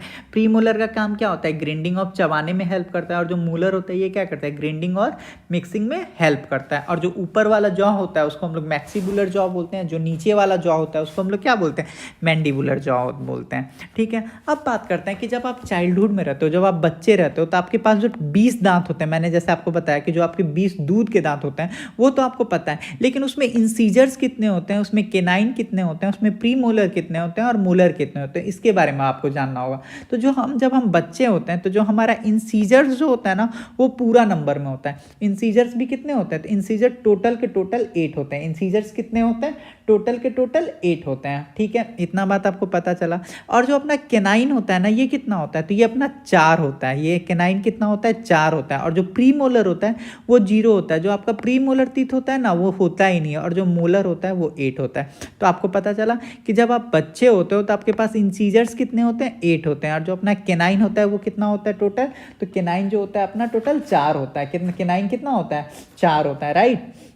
इतना बात आपको पता चल गया। और जो अपना प्रीमोलर होता है वो होता ही नहीं है। और जो अपना मोलर होता है वो टोटल 8 होता है। तो आपको ये पता चला कि इंसीजर बड़ों में भी कितना, 8, छोटे बच्चों में भी कितना, 8, केनाइन बड़ों में भी कितना, 4, छोटे बच्चों में भी कितना, 4। प्रीमोलर जो बड़ों में होता है वो कितना होता है, 8 होता है, लेकिन छोटे बच्चों में कितना, 0। जो अपना मोलर होता है वो बड़ों में कितना होता है, 12, लेकिन बच्चों में कितना होता है, 8 होता है। तो आपको समझ में आ गया कि डिफरेंस क्या है। ठीक है, अब हम लोग बात करते हैं विजडम टीथ के बारे में। तो कि विजडम टीथ होता क्या है, तो देखो विजडम टीथ जो होता है ना अपना, ये एक तरह का वेस्टिजियस ऑर्गन है। क्या होता है ये विजडम टीथ जो है अपना ये एक वेस्टिजियस ऑर्गन है। क्या है अपना, एक वेस्टिजियल ऑर्गन होता है। वेस्टिजियल ऑर्गन का मतलब क्या हुआ कि वैसा ऑर्गेनिज्म जो हमारे बॉडी में क्या है, यूजलेस है। वैसा ऑर्गन जो हमारे बॉडी में क्या है, जिसका कोई काम नहीं है। तो कौन कौन सा ऐसा होता है, जैसे हमारा विजडम टीथ हो गया, जैसे हमारे बॉडी हेयर्स हो गए, अपेंडिक्स हुआ, ईयर मसल हो गया, टेल बोन हो गया। जैसे बोलते हैं ना कि हाँ इंसानों के पास भी पूंछ होता था। तो ये सब क्या है, वेस्टिजियल ऑर्गन है जिसको हमारे बॉडी को काम नहीं है, उसको ही हम लोग वेस्टिजियल ऑर्गन बोलते हैं। तो हमारे बॉडी में टोटल 5 वेस्टिजियल ऑर्गन है। कौन कौन सा, wisdom teeth, body hair, appendix, ear muscle और टेल बोन। इतना बात में आपको कोई दिक्कत नहीं होगा। ठीक है, अब बात करते हैं विजडम टीथ क्या होता है। तो it is known as vestigial organ. सबसे पहले कि इसका कोई काम नहीं है। ठीक है, it is total number, it is molar. और ये किस टाइप का होता है, तो ये मोलर टीथ होता है। ये किस टाइप का होता है, तो ये मोलर टीथ होता है। और total number of wisdom teeth कितने होते हैं, तो ये 4 नंबर के होते हैं। And most people get in their late teen और अर्ली 20s। और ये जनरली ना आपको 20 साल, जब आप 20 ईयर्स आपका एज हो जाएगा ना तो उसके बाद ही आता है। और इसी को हम लोग क्या बोलते हैं कि बुद्धि वाला दांत आ गया, अकील चौ आ गया। तो बट ये सब बस ऐसे बोलने वाला बात है, लेकिन जो रियल बात ये है कि एक तरह का वेस्टिजियल ऑर्गन है, इसका कोई यूज नहीं है। अब देखो जो हमारे दांत, जैसे मैंने आपको इंसीजर्स पढ़ाया, बताओ इंसीजर्स कितना बोला, इंसीजर्स अपना 8 होता है। केनाइन कितना होता है, 4 होता है। जो अपना प्रीमोलर होता है वो कितना होता है, 8 होता है। और जो मोलर होता है वो कितना होता है, 12 होता है। तो इंसीजर्स जो होता है ये हम लोग के कटिंग ऑफ फूड में, खाना को काटने में हेल्प करता है। टीयरिंग ऑफ फूड में कौन हेल्प करता है, केनाइन करता है। प्रीमोलर क्या करता है, चबाने में हेल्प करता है। मोलर क्या करता है, ग्राइंडिंग और मिक्सिंग में हेल्प करता है। ठीक है, अब देखो टूथ फॉर्मूला, ये बहुत ईजी है। देखो एक बात बताओ, हमारा जो टीथ है हमने तो ऐसे ही पढ़ा ना, अपर लिप, लोअर लिप। ठीक है, और इस टाइप से करो। तो हमारा जो ये लिप है तो इसको हम 4 पार्ट में बांट सकते हैं। ये मेरा राइट वाला साइड हो गया, ये लेफ्ट साइड हो गया, ये राइट साइड हो गया, ये लेफ्ट साइड हो गया। ये राइट क्या हो गया, right upper, left lower, right lower. ठीक है, कोई दिक्कत नहीं सर, इसमें तो कोई दिक्कत नहीं है। मतलब हम अपने मुंह को 4 भाग में बांट दें। तो अब एक बात बताओ कि हमारे जो अपना छोटा बच्चा होता है उसमें जो अपना इंसीजर्स होता है तो कितना होता है, तो आप बोलोगे कि 8 होता है। तो कैसे 8, 2 दांत लेफ्ट राइट साइड में, 2 दांत आपको लेफ्ट साइड में, 2 दांत आपको लेफ्ट में, 2 दांत आपको राइट में, 2 दांत ऊपर राइट साइड, 2 दांत ऊपर के लेफ्ट साइड, 2 दांत नीचे के लेफ्ट साइड और 2 दांत राइट के लेफ्ट साइड। ठीक है, लोअर साइड नीचे में। तो टोटल कितना हो गया, 8 हो गया। तो इसी को हम लोग कैसे लिख देते हैं, इस टाइप से लिख देते हैं। देखो हम लोग ये जो लिखे हैं ये इसी टाइप से, देखो ये हमारा क्या हो गया, इसको मान लो राइट अपर, मुंह का ऊपर वाला भाग, इसको आप रख लो लेफ्ट अपर। ठीक है, इसको आप रख लो लेफ्ट लोअर। ठीक है, और इसको आप क्या मान लो, इसको मान लो राइट लोअर मान लो। ठीक है, अब देखो ये जो 2 है ना ये इंसीजर्स को दोहरा रहा है, तो हमारा हम क्या जानते हैं कि छोटे बच्चे में टोटल कितने इंसीजर्स होते हैं, 8 होते हैं। तो देखो 2 2 4 2 6 2 8, ठीक है, खत्म। अब देखो हम क्या जानते हैं कि कैनाइन कितने होते हैं छोटे बच्चे में, 4 होते हैं। तो 1 2 3 4। और हम क्या जानते हैं कि जो प्री मोलर होता है ये तो छोटे बच्चों में नहीं होते, इसलिए 0 0 0 0। हम क्या जानते हैं कि जो अपना मोलर होता है वो छोटे बच्चों में कितना होता है, 8 होता है। तो 2 2 4 2 6 2 8, इसी का फॉर्मूला लिख दिए 2102। इसका क्या मतलब हुआ, इसका मतलब हुआ कि 2 इंसीजर्स, एक अपना कैनाइन, 0 प्री मोलर और 2 मोलर, ठीक है। अब देखो परमानेंट टीथ एडल्ट का बात करो तो 2 हम क्या जानते हैं कि 2 अपना क्या होता है, 2 इंसीजर्स होता है। तो देखो इंसीजर्स कितना है, 2 लेफ्ट साइड 2 राइट साइड, 2 नीचे राइट में लेफ्ट में, 2 नीचे राइट में। तो देखो 8 इंसीजर्स हुआ। फिर देखो हम कैनाइंस कितना जानते हैं, 4 1 2 3 4।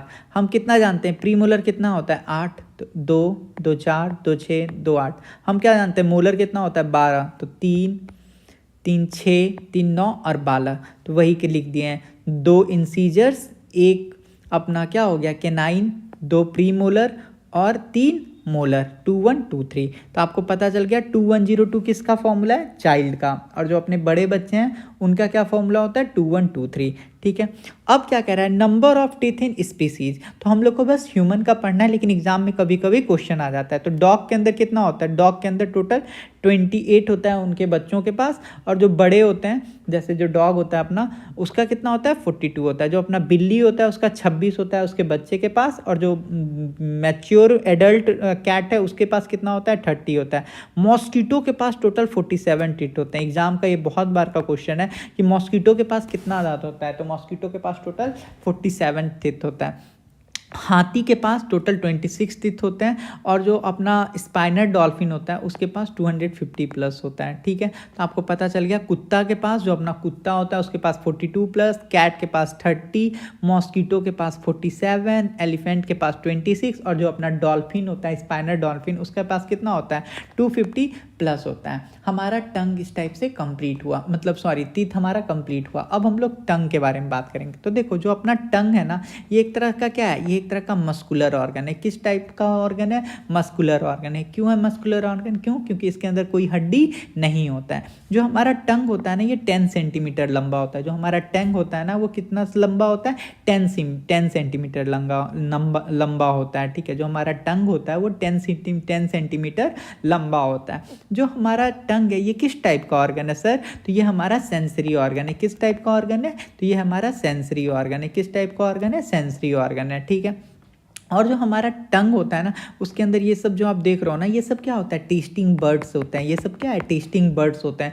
जो हमारा टंग होता है ना उसके अंदर क्या होता है, टेस्टिंग बर्ड होता है। तो हम क्या बोल सकते हैं, in our tongue we have tasting buds and it give signal to neuron. जो हमारा टंग कैसे काम करता है यही मैं आपको बेसिकली एक्सप्लेन कर देता हूँ। तो जो हमारा टंग्स होता है ना उसके अंदर क्या होता है, टेस्टिंग बर्ड्स होता है। तो टेस्टिंग बर्ड्स पे जैसे मीठा गया तो वो ना एक तरह का सिग्नल जनरेट करता है न्यूरॉन्स के फॉर्म में। और जो न्यूरॉन्स होता है ना वो हमारे ब्रेन को क्या करता है, सिग्नल रिसीव करता है और सेंड करता है और रिसीव करता है, ठीक है। सेंड भी करता है और रिसीव भी करता है। और वो उनको बताया अरे आपने तो तीखा खा लिया, जैसे मान के चलो आपने स्पाइस दाल खा लिया, तो वो बर्ड जो होता है वहाँ पे पोर्स होता है, वो बर्ड्स बता देगा न्यूरॉन्स के फॉर्म में ब्रेन को कि अरे इसने तीखा खाया, तो आपको वो तीखा का एहसास दिलाएगा। आपने मीठा खाया तो जो न्यूरॉन्स होता है वो टेस्टिंग बर्ड की हेल्प से ब्रेन तक सिग्नल पहुंचाएगा और आपको लगेगा कि आपने मीठा खाया। तो हमारे बॉडी में हमारे टंग के ऊपर टोटल कितने टेस्टिंग बर्ड्स होते हैं, तो हमारे टंग में टोटल 2000 से लेके 3000 तक क्या होते हैं, टेस्टिंग बर्ड्स होते हैं। कितने टेस्टिंग बर्ड्स होते हैं, 2000 से लेके 3000 टेस्टिंग बर्ड्स होते हैं, ठीक है।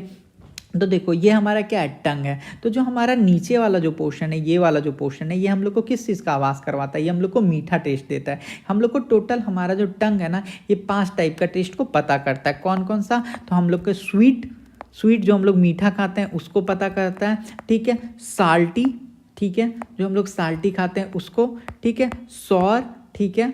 और हम लोग का बिटर, ठीक है। और एक जो पांचवा होता है वो हमारा गार्लिक, जिंजर गार्लिक ओनियन का ये टेस्ट देता है। तो देखो ये जो हमारा क्या होता है, ये वाला जो पोर्शन होता है फ्रंट वाला, ये हम लोग को स्वीट का, मीठा का एहसास दिलाता है। जो ये वाला पोर्शन होता है, ये वाला, ये और ये इस साइड का जीभ का कॉर्नर, दोनों साइड से कॉर्नर, ये हम लोग को सॉल्टी और टेस्ट का देता है, सॉल्टी टेस्ट देता है दोनों साइड का जीभ का कॉर्नर। और ये जो बीच वाला बड़ा सा जो आपको पोर्शन दे रहा है, ये हम लोग को सॉल्ट टेस्ट देता है, ठीक है। और जो सबसे अंदर वाला जो भाग होता है, ये हम लोग को किस टाइप का देता है, बीटर टेस्ट देता है। और जो और सबसे अंदर वाला होता है वो हम लोग को किस चीज़ का देता है, जिंजर और गार्लिक ओनियन का देता है, ठीक है। और ये रेज्ड स्ट्रक्चर होते हैं, ये क्या होता है, पोर्स के फॉर्म में होते हैं, ठीक है। तो अगर आपसे एग्जाम में क्वेश्चन पूछे कि हमारे पास टोटल कितने टेस्ट बड होते हैं, तो टोटल हमारे पास 5 टेस्ट बड होते हैं। कौन कौन सा आपको पता चल गया, स्वीट, सॉल्टी, सॉर, बिटर और जिंजर गार्लिक ओनियन, ठीक है। इतना बात आपको समझ में आ गया। अब देखो जो हमारा टेस्ट बड होता है ना, इसको हमने क्या कर दिया, जो हमारे टेस्ट बड के ऊपर जो ये पोर्स होते हैं ना, ये जो रेज्ड स्ट्रक्चर है, इसको हम लोग क्या बोलते हैं, पेपिलिया बोलते हैं। इसको हम लोग क्या बोलते हैं, पेपिलिया बोलते हैं। ये इसी का 4 फॉर्म होता है। एक होता है हमारा फिल फॉर्म पेपिलिया, एक होता है फंगी फॉर्म पेपिलिया, एक होता है फॉल्केट पेपिलिया, एक होता है सिरकम पेपिलिया। तो जो हमारा फिल फॉर्म पेपिलिया होता है ना, ये स्मॉलेस्ट पेपिलिया होता है और इसके पास कोई भी टेस्टिंग बड प्रेजेंट नहीं होता है। और जो हमारा फंगी फॉर्म पेपिलिया होता है, देखो जो फंगी फॉर्म पेपिलिया होता है ना, इसके पास टेस्टिंग बड क्या होता है, प्रेजेंट होता है, जैसे ये वाला जो हो गया, ठीक है, देख रहे हो। और ये लार्जेस्ट होता है। जो हमारा फॉलिकेट पेपिलिया होता है ना, ये एडल्ट में तो होता ही नहीं है, ये छोटे बच्चों में होता है। और जो हमारा सर्कम पेपिलिया होता है ना, ये बैक साइड होता है। ये बैक साइड क्या होता है, इसके जस्ट पीछे होता है, ठीक है। इतना बात आपको समझ में आया। एक इंपॉर्टेंट क्वेश्चन, जो हमारा टंग होता है ना, ये कनेक्टेड किस चीज़ से होता है, हायोड बन से होता है। अगर हायोड बन हमारे थ्रोट में ना हो तो जो हमारा टंग है ना, कुत्तों की तरह क्या होगा, लटका हुआ रहेगा। तो हमारे टंग को कौन पकड़ के रखता है, तो हमारे टंग को हायोड बोन पकड़ के रखता है। हमारे टंग को कौन पकड़ के रखता है, तो हमारे टंग को हायोड बोन पकड़ के रखता है। अगर हायोड बोन ना हो तो आपका टंग क्या हो जाएगा, बाहर आ जाएगा या कुत्ता की तरह लटक जाएगा, ठीक है। Muscular name of tongue, muscle name of tongue, ये कैसा मसल्स होता है, तो ये स्केलेटल मसल होता है। ये कैसा मसल होता है, स्केलेटल मसल होता है। क्यों, क्योंकि इसके अंदर कोई तरह का हड्डी नहीं होता है। और टंग को कौन पकड़ा हुआ होता है, तो टंग को हमारा कौन पकड़ा हुआ होता है, बताइए, हायोड बोन पकड़ा होता है। अब हम लोग बात करते हैं सैलिवरी ग्लैंड का। तो सैलिवरी ग्लैंड क्या होता है, तो there are 3 pair of salivary gland in our mouth. हमारे माउथ में कितने टाइप के सैलिवरी ग्लैंड है, तो 3 टाइप के हैं। पहले मैं आपको सैलिवरी ग्लैंड के बारे में बता दूं कि सलाइवा क्या होता है। तो देखो जो हमारा सैलिवरी ग्लैंड होता है ना, वो एक दिन में, जो हमारा सैलिवरी ग्लैंड होता है ना, वो एक दिन में 1 से 1.5 लीटर तक क्या करता है, सलाइवा बनाता है। कितना बनाता है, 1 से 1.5 लीटर तक क्या करता है, सलाइवा बनाता है। और जो हमारा सैलिवरी ग्लैंड होता है, ये कितने टाइप का होता है, 3 टाइप का। कौन कौन सा, parotid salivary gland, sublingual salivary gland, submandibular salivary gland, ठीक है। जो हमारा पेरिटोइड सैलिवरी ग्लैंड है ना, जो हमारा पेरिटोइड सैलिवरी ग्लैंड होता है ना, ये कहाँ होता है, तो ये हमारे कानों के पास होता है। कहाँ होता है, कानों के पास होता है। जो हमारा सबलिंगुअल सैलिवरी ग्लैंड है ना, ये कहाँ होता है, तो ये हमारे टंग के नीचे होता है। ये बिलो टंग होता है। कहाँ होता है, टंग के नीचे होता है।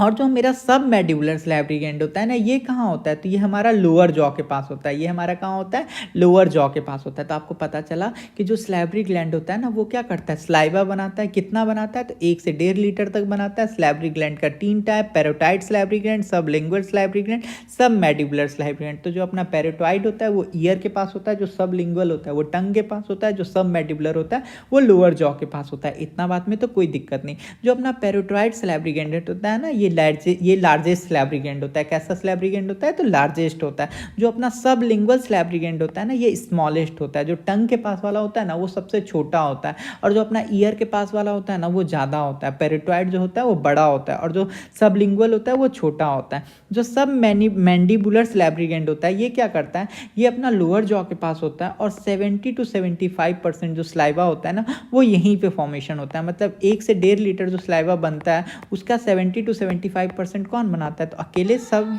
मैडिबुलर सैलिवरी ग्लैंड क्या करता है, बनाता है इसको, ठीक है। अब हम लोग बात करते हैं कंपोजिशन ऑफ सलाइवा के बारे में, ठीक है।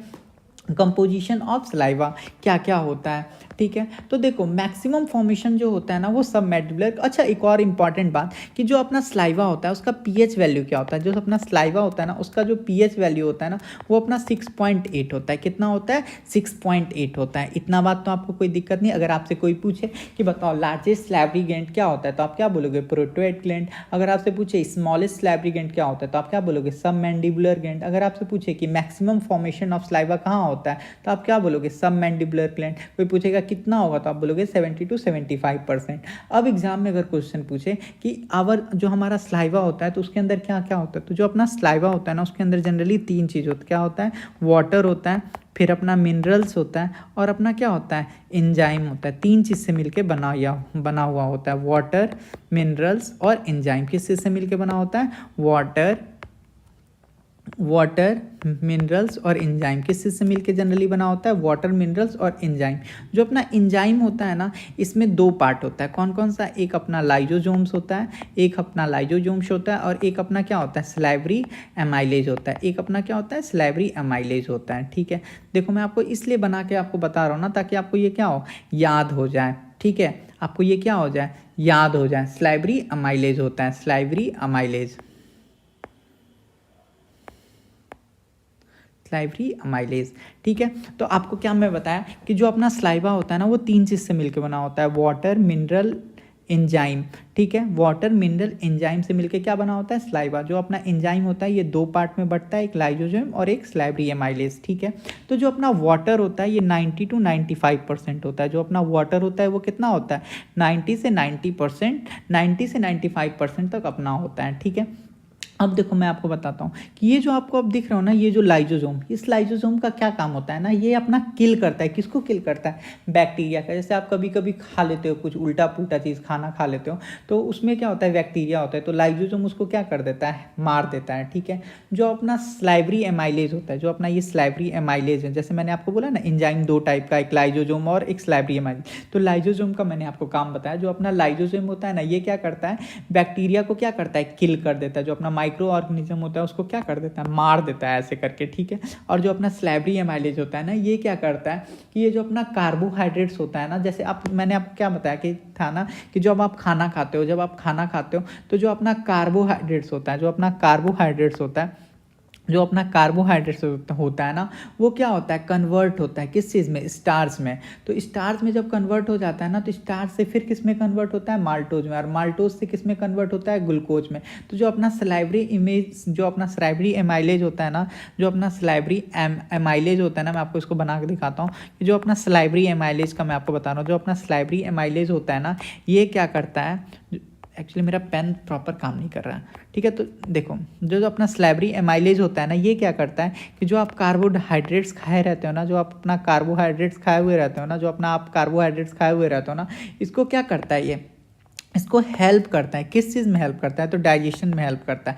डाइजेशन में किस टाइप से हेल्प करता है कि ये क्या कर देता है कि ये कन्वर्ट कर देता है किसको, अपना कार्बोहाइड्रेट्स को किस टाइप में, स्टार्च में। और कितना परसेंट कर पाता है, तो बस 35 से 45% कार्बोहाइड्रेट्स को ये स्टार्च में बदल पाता है। ठीक है, बाकी का ये नहीं कर पाता है। बाकी आपको पता है कि स्टार्च से किस में हो जाता है, माल्टोज में हो जाता है, और फिर किस में हो जाता है, ग्लूकोज में हो जाता है। ठीक है, तो ये जो है बस अपना जो सलाइवरी एमाइलेज है, ये क्या करता है, जो अपना सलाइवरी एमाइलेज होता है ना, ये अपना कार्बोहाइड्रेट्स में क्या करता है, कार्बोहाइड्रेट्स को स्टार्च के फॉर्म में बदलता है। और कितना बदल पाता है, तो बस 35 से 45% तक ही बदल पाता है। ठीक है, इतना बात आपको समझ में आ गया।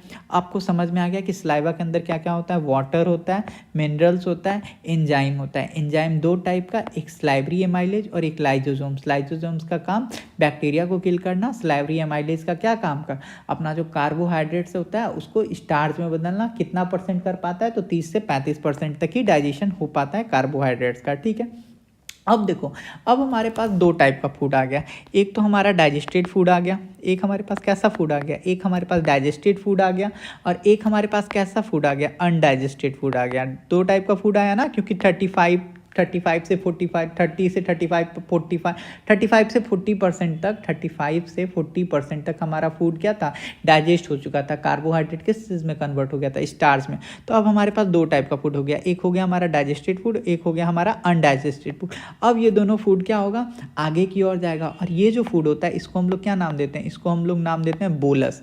ठीक है, डाइजेस्टेड फूड और अनडाइजेस्टेड फूड के मिक्सचर को ही हम लोग क्या बोलते हैं, बोलस बोलते हैं। ठीक है, वही कह रहा है, सम कार्बोहाइड्रेट प्रोटीन, फैट अनडाइजेस्टेड और सम कार्बोहाइड्रेट डाइजेस्ट। जो अपना स्टार्च 35 से 40% हो गया था, तो ये क्या होता है बोलस। और अब ये बोलस क्या होता है, ये जो बोलस होता है ना, this bolus is then transferred into stomach through food pipe. और ये जो बोलस होता है ना, अब हमारे ये कहाँ पे आ जाता है, ये हमारे फूड पाइप में हो जाता है। मतलब अभी तक सोचो कि जो हमारा खाना है ना, अभी तक वो हमारे मुंह में ही है। अभी तक ये जो मैंने आपको क्या क्या पढ़ाया, मैंने आपको माउथ पढ़ाया, मैंने आपको टीथ पढ़ाया, मैंने आपको टंग पढ़ाया, अभी मैंने आपको स्लाइवा पढ़ाया। स्लाइवा इसलिए पढ़ाया कि जब आप मुंह में खाते हो, रोटी वोटी खाते हो, तो जो लार आता है उसका प्रोसेस अब बनता है। अब हम उस खाना को निगल रहे हैं, तो निगलते जिसके मदद से उस किसके मदद से निगलते हैं, तो हम लोग फूड पाइप की मदद से निगलते हैं। किसकी मदद से निगलते हैं, फूड पाइप की मदद से निगलते हैं। और जो फूड पाइप होता है ना, वो देखो इस टाइप का कुछ होता है, इस टाइप का कुछ होता है, ठीक है। इस टाइप का हमारा क्या होता है, फूड पाइप कुछ इस टाइप से हमारा होता है, ठीक है। ये जो हमारा फूड पाइप है ना, इसी फूड पाइप के बारे में अब हम लोग पढ़ेंगे। तो जो ये फूड पाइप होता है ना, इसका लेंथ कितना होता है, तो इसका लेंथ अपना होता है 5 सेंटीमीटर। कितना होता है, लेंथ अपना 5 सेंटीमीटर होता है। तो जब हम खाना को खाते हैं तो खाना इसी फूड पाइप से आता है। और ये जो खाना आता है ना, इसी को हम लोग क्या बोलते हैं, बोलस बोलते हैं, ठीक है। इसी को हम लोग क्या बोलते हैं, ये जो खाना आ रहा है ना, इसी को हम लोग क्या बोलते हैं, बोलस बोलते हैं। तो वही कह रहा है टू स्टमच बोलस फूड। और ये जो है अपना एयर पाइप है, सांस लेने वाला, जो हम लोग सांस लेते हैं, तो वो एयर पाइप है, अलग है।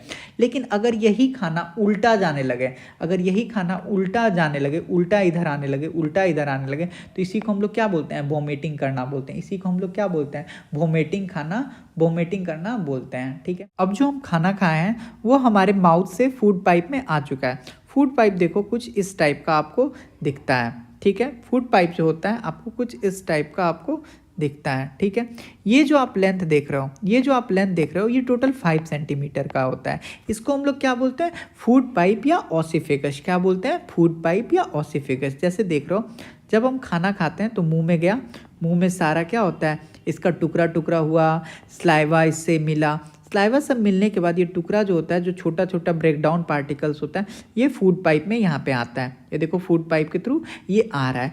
ये जो प्रोसेस होता है ना, जिस प्रोसेस से हमारा जो फूड पाइप ऊपर से नीचे की ओर खाना आता है, इसी को हम लोग क्या बोलते हैं, इसको हम लोग बोलते हैं पेरिस्टालसिस।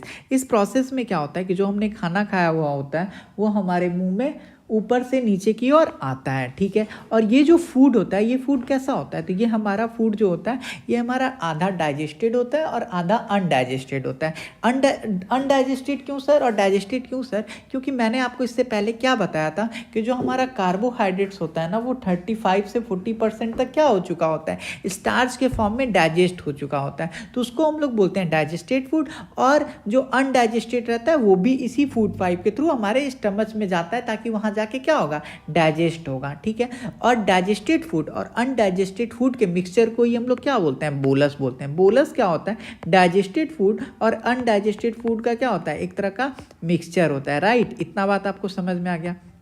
अगर एक बात बताओ, अगर यही फूड ऊपर की ओर ऐसे जाने लगे, हमारे माउथ की ओर जाने लगे, तो इसको हम लोग क्या बोलेंगे, इसको हम लोग बोलेंगे वोमिटिंग आ गया। अगर हम जब खाना ऊपर से नीचे से ऊपर की ओर जाने लगे, तो उसको ही हम लोग क्या बोलते हैं, वोमिटिंग बोलते हैं, ठीक है। आपको अब बात समझ में आ गया कि माउथ से जब खाना फूड पाइप के थ्रू नीचे की ओर जाता है, तो वो किस में आ जाता है, फूड पाइप के थ्रू जाता है। अब हमारा खाना कहाँ जा चुका है, अब हमारा खाना स्टमच में आ चुका है। अब मैं आपको स्टमच के बारे में बताता हूँ। सबसे पहले कुछ इंपॉर्टेंट बात जान लो कि जो हमारा स्टमच होता है ना, वो किस टाइप का आखिर दिखता है भैया। तो जो हमारा स्टमच होता है ना, वो जे के आकार का दिखता है, जे लाइक स्ट्रक्चर का होता है। जो हमारा स्टमच होता है ना, वो कैसा दिखता है, तो जो हमारा स्टमच होता है वो जे के आकार का दिखता है, ठीक है।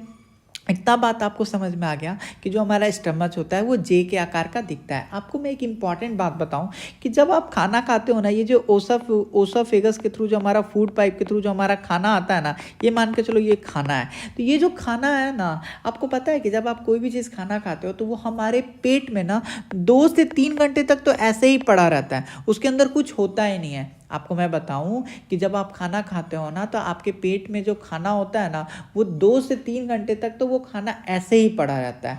और आप पूछो कि सर कितना देर तक और पड़ा रहता है, तो अराउंड 4 से 5 घंटा तक वो खाना ऐसे ही पड़ा रहता है, और उसके बाद जाके उसमें कुछ होना स्टार्ट होता है। इतना बात आपको समझ में आ गया। आपको मैंने क्या क्या बताया कि जो स्टमच होता है वो जे लाइक स्ट्रक्चर होता है। स्टमच के अंदर जो आप खाना खाते हो वो 2 से 3 घंटे तक ऐसे ही पड़ा हुआ होता है, ठीक है।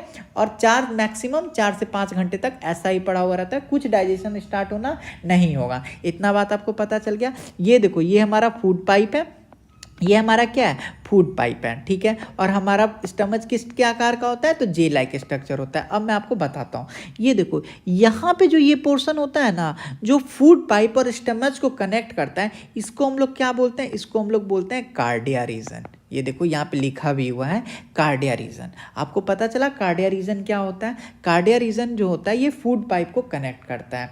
जहाँ पे ये जो खाना आपको दिख रहा है, ये जो ढेर सारा खाना आप जो खाए हो, जो टूटा टूटा खाना जो आया हुआ है, ये कहाँ आया हुआ है, तो इसको हम लोग बोलते हैं फंडस रीजन। जहाँ पे खाना आता है उसको हम लोग क्या बोलते हैं, उसको हम लोग बोलते हैं फंडस रीजन, ठीक है।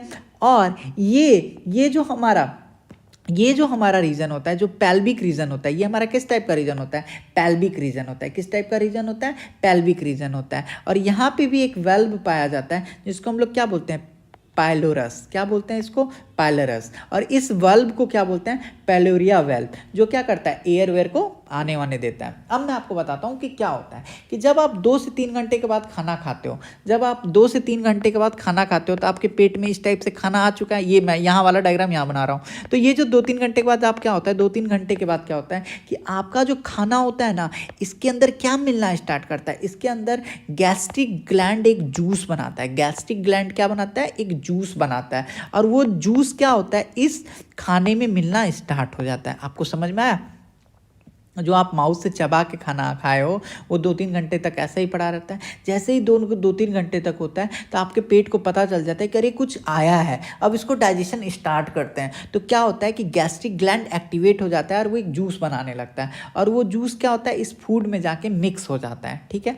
अब हम लोग वही चीज़ पढ़ेंगे। ये देख लो क्या कर रहा है, गैस्ट्रिक ग्लैंड क्या करता है, जूस को बनाता है, जिस जूस को हम लोग क्या बोलते हैं, गैस्ट्रिक जूस बोलते हैं, ठीक है। अब देखो गैस्ट्रिक ग्लैंड क्या होता है, there are 2 type of cell present in gastric gland. जो हमारा गैस्ट्रिक ग्लैंड होता है ना, उसके अंदर 2 टाइप के सेल प्रेजेंट होते हैं। तो कौन कौन से सेल सर, तो एक ऑक्सीनेटिक सेल और एक होता है सी पेप्टिक सेल। 2 टाइप का सेल प्रोजेक्ट होता है गैस्ट्रिक जूस के अंदर, एक होता है ऑक्सीनेटिक सेल और एक होता है सीप सेल। जो हमारा ऑक्सीनेटिक सेल होता है ना, ये हमारा क्या करता है, HCl बनाता है। ये हमारा क्या करता है, HCl बनाता है, हाइड्रोक्लोरिक एसिड बनाता है। और जो अपना चीप पेप्टिक सेल होता है ना, ये क्या करता है, 2 टाइप का एंजाइम बनाता है। कौन कौन सा, एक एंजाइम बनाता है पेप्सिनोजेन और एक बनाता है प्रोरेनिन। आपको समझ में आया। जो हमारा गैस्ट्रिक ग्लैंड है वो 2 टाइप के सेल में बटा हुआ होता है। एक होता है ऑक्सीनेटिक सेल और एक होता है मेरा चीप पेप्टिक सेल। जो हमारा ऑक्सीनेटिक सेल होता है वो क्या करता है, HCl बनाता है। और जो हमारा चीप पेप्टिक सेल्स होता है वो क्या करता है, 2 टाइप का एंजाइम बनाता है। कौन कौन सा, एक बनाता है पेप्सिनोजेन, एक बनाता है प्रोरेनिन, ठीक है। इतना बात समझ में आ गया। और ये क्या करता है, वाटर और गैस्ट्रिक जूस के साथ मिल जाता है और हम लोग को डाइजेशन में क्या करता है, हेल्प करता है। अब मैं आपको बताता हूँ कि अपना जो HCl भैया है उसके क्या फंक्शन है। तो जो हमारा HCl होता है ना, उसका मेन काम होता है बैक्टीरिया और जर्म्स को क्या करना, मारना। जो अपना HCl होता है उसका मेन काम क्या होता है, बैक्टीरिया और जर्म्स को मारना। और जो हमारा HCl ही होता है ना, यही हमारे बॉडी में, हमारे पेट में एसिडिटी का कारण बनता है, ठीक है। और जो हमारा स्टमच होता है उसका अगर आपसे कोई पूछे कि स्टमच का pH वैल्यू कितना होता है, तो वो 1 से लेके 1.5 तक होता है। और जब आपको मान के चलो, अभी मैंने आपको क्या बताया कि ये एसिडिटी हो जाता है। जब आपको एसिडिटी हो जाए तो आपको फिर क्या करना चाहिए, तो आप इनो डाइजिन ये सब खाते हो तो क्या होता है, आपका एसिडिटी ठीक हो जाता है। क्यों, क्योंकि ये सब किस टाइप के टैबलेट होते हैं, ये सब एंटा एसिड टैबलेट्स होते हैं, ठीक है। ये आपको न्यूट्रलाइज कर देता है और आप ठीक हो जाते हो। तो जो आपका एसिडिटी का कारण कौन करवाता है, HCl करवाता है। एसिडिटी होने के कारण आप क्या लेते हो, इनो डाइजिन लेते हो। ये किस टाइप के टैबलेट होते हैं, एंटा एसिड होते हैं, ठीक है। अब हम आपको बाद में आपको बताता हूँ कि जैसे ही HCl रिलीज हुआ कौन जगेगा, तो इंजाइम बनना स्टार्ट हो जाएगा। जैसे ही HCl बना, जैसे ही आपके बॉडी में क्या हुआ, HCl बना, आपका जो अपना चीप सेल है वो जग गया कि अरे अरे HCl बन गया, अब हमको खाना पचाने जाना है। जैसे ही HCl बना, हमारा जो चीप सेल है वो क्या हो गया, वो जग गया कि अरे अरे अब हमको खाना बनाना है, खाना बनाना मैं बोल रहा हूँ, अब हमको डाइजेशन करने जाना है। और आपके बॉडी में पेप्सिनोजेन और प्रोरेनिन एंजाइम क्या होना स्टार्ट रिलीज रिलीज होना स्टार्ट हो जाता है। तो क्या होता है कि जो अपना पेप्सिनोजेन था वो क्या था, अभी इनएक्टिव फॉर्म में है। वो अपना क्या है, पेप्सिनोजेन और प्रोरेनिन अभी क्या है, देखो इनएक्टिव फॉर्म में। मैंने आपको बताया ही कि पेप्सिनोजेन और प्रोरेनिन क्या है, अभी इनएक्टिव फॉर्म में। लेकिन जैसे ही HCl बना, जैसे ही HCl बना तो अपना पेप्सिनोजेन एक्टिव हो गया। एक्टिव हो गया, ये क्या बन गया, पेप्सिन बन गया। और जो अपना प्रोरेनिन है ये अपना एक्टिवेट होके क्या बन गया, रेनिन बन गया। इतना बात आपको समझ में आ गया। तो हमारे पेट में अगर आपसे क्वेश्चन पूछे कि हमारे पेट में सबसे ज़्यादा किस चीज़ का डाइजेशन होता है, तो हमारे पेट में सबसे ज़्यादा जो डाइजेशन होता है वो प्रोटीन का होता है। ठीक है, तो आपको समझ में आ गया। पेप्सिनोजेन नाम का एक एंजाइम था जो कि सोया हुआ था, जैसे ही HCl भैया आए वो एक्टिव हो गए और पेप्सिन बन गए। प्रोरेनिन नाम का एक एंजाइम था जो कि डीएक्टिवेट फॉर्म था, HCl भैया आए और रेनिन क्या हो गया, एक्टिव हो गए और डाइजेशन कराने में हेल्प कराने लगे। ठीक है, तो वही कह रहा है प्रोटीन पेप्सिन, जो अपना प्रोटीन है वो वहाँ पे पेप्सिन नाम का एक एंजाइम आया और उसको क्या किया, प्रोटीन को तोड़ दिया। किस चीज़ में, पेप्टोन्स और पेप्टाइड में। और आपको मैं एक बात जो अभी आपको बताया कि हमारे पेट में जो सबसे ज़्यादा डाइजेशन होता है वो किस चीज़ का होता है, प्रोटीन का होता है। क्यों, क्योंकि इससे पहले मैंने आपको बता चुका है कि जो कार्बोहाइड्रेट्स होता है वो माउथ में ही 30 to 35% तक क्या होता है, डाइजेस्ट हो चुका होता है। ठीक है, आपको ये बात समझ में आ गया। और जो अपना कैसीन होता है, ये होता है, इसका मतलब होता है दूध। जो अपना कैसीन होता है इसको कौन डाइजेस्ट करता है, तो इसको रेनिन नाम का एंजाइम डाइजेस्ट करता है। और ये रेनिन क्या करता है, इसको तोड़ देता है, किसमें, पैरा कैसीन में इसको तोड़ देता है। और पैरा कैसीन में जैसे ही टूटता है तो फिर पेप्सिन आता है और इसको पेप्टाइड में तोड़ देता है। तो मिल्क कैसीन को जो अपना होता है, जो अपना मिल्क होता है, इसको पचाने के लिए किस चीज़ का आवश्यकता होता है, रेनिन को होता है। तो दूध को अगर आपसे एग्जाम में पूछे कि दूध को कौन पचाता है, तो दूध को हमेशा कौन पचाता है, तो रेनिन पचाता है। इतना बात आपको समझ में आ गया। ठीक है, अब देखो क्या कह रहा है, partial digestion of food, digested plus undigested food, इसको हम लोग क्या बोलते हैं, काइम बोलते हैं। स्टमक से जब खाना स्मॉल इंटेस्टाइन में जाता है तो उसे काइम कहते हैं। आपको ये बात पता चल गया कि देखो अब यहाँ पे भी क्या हो गया, यहाँ पे भी पूरा डाइजेशन नहीं हुआ है, यहाँ पे भी बस प्रोटीन का डाइजेशन हुआ है। ठीक है, तो इसको हम लोग क्या बोलते हैं, पार्शियल डाइजेशन ऑफ फूड। जैसे ऊपर में क्या हुआ था, कार्बोहाइड्रेट्स का डाइजेशन हुआ था, तो डाइजेस्टेड और अनडाइजेस्टेड को बोलस बोले थे। तो यहाँ पे जो पार्शियल डाइजेस्टेड फूड है इसको ही हम लोग क्या बोलते हैं, इसको हम लोग बोलते हैं काइम। तो इसको हम हिंदी में समझाते हैं। तो स्टमक से जब खाना स्मॉल इंटेस्टाइन में जाता है तो उसे ही हम लोग क्या बोलते हैं, काइम बोलते हैं। इतना बात आपको पता चल गया। अब देखो यहाँ पे एक इंपॉर्टेंट क्वेश्चन है, which layer protect our stomach from burning to HCl। तो जो हमारे बॉडी, HCl तो आपको पता है एसिड होता है, तो जो हमारे बॉडी, जो हमारा स्टमच होता है उसके अंदर एक म्यूकस लेयर होता है जो हम लोग को HCl से क्या करता है, बचाता है, जलने से बचा देता है। ठीक है, तो हमारा जो pH वैल्यू ऑफ स्टमच होता है वो 1.5 से 1.8 तक होता है। तो अब हमारा जो खाना है पार्शियल डाइजेस्टेड फूड, वो पार्शियल डाइजेस्टेड फूड उसको जिसको हमने काइम बोला है वो कहाँ आ चुका है, स्मॉल इंटेस्टाइन में आ गया। अब मैं आपको स्मॉल इंटेस्टाइन के बारे में भी कुछ इंपॉर्टेंट बात बताता हूं कि जो हमारा स्मॉल इंटेस्टाइन है इसका लेंथ कितना होता है, तो इसका लेंथ होता है 6 से 6.25 मीटर तक। और अगर मैं इसका डायमीटर का बात करूं तो उसका डायमीटर होता है 1 इंच। तो स्मॉल इंटेस्टाइन का लेंथ कितना, तो 6 से 6.25, इसका डायमीटर कितना, 1 इंच। और जो हमारा स्मॉल इंटेस्टाइन है इसको हमने 3 पार्ट में बांटा है। कौन कौन सा पार्ट, ड्यूडेनम, जेजनम और इलम। जो देखो हमने इसको 3 पार्ट में बांटना है, ड्यूडेनम, ठीक है दिखा, ज्यूजनम 2 पार्ट हो गया और तीसरा मेरा क्या हो गया, इलम। ठीक है, हमने स्मॉल इंटेस्टाइन को 3 पार्ट में बांटा है, ड्यूडेनम, ज्यूजनम और इलम। अब देखो यहाँ से हमारा क्या कर रहा है, काइम भैया इंटर कर रहे हैं। देखो यहाँ से ये काइम भैया क्या हुए, इंटर किए। जो हमारा काइम है ये क्या है, एक तरह का हमारा पार्शियल डाइजेस्टेड फूड है। ठीक है, और यहीं पे हमारा क्या होता है, ये देखो जैसे ये काइम भैया यहाँ से इंटर किए तो यहीं पे ये क्या कनेक्टेड होता है, लीवर होता है। और यहाँ पे हमारा क्या होता है, पैनक्रियाज होता है। तो लीवर अपना जूस क्या करेगा, इसमें डाल देगा और पैनक्रियाज भी अपना क्या करेगा, पैनक्रियाटिक जूस इसमें डाल देगा। तो जो अपना लीवर होता है वो क्या करता है, बाइल जूस डाल देता है। और जो अपना पैनक्रियाज होता है वो क्या करता है, पैनक्रियाटिक जूस डाल देता है। तो वही कह रहा है, food never goes into the liver and pancreas but the liver and pancreas inject juice into small intestine. आप हमेशा अपने लाइफ में याद रखना कि जो अपना स्मॉल इंटेस्टाइन होता है उसमें 3 पार्ट होता है, एक ड्यूडेनम होता है, एक जेजनम होता है, एक इलम होता है।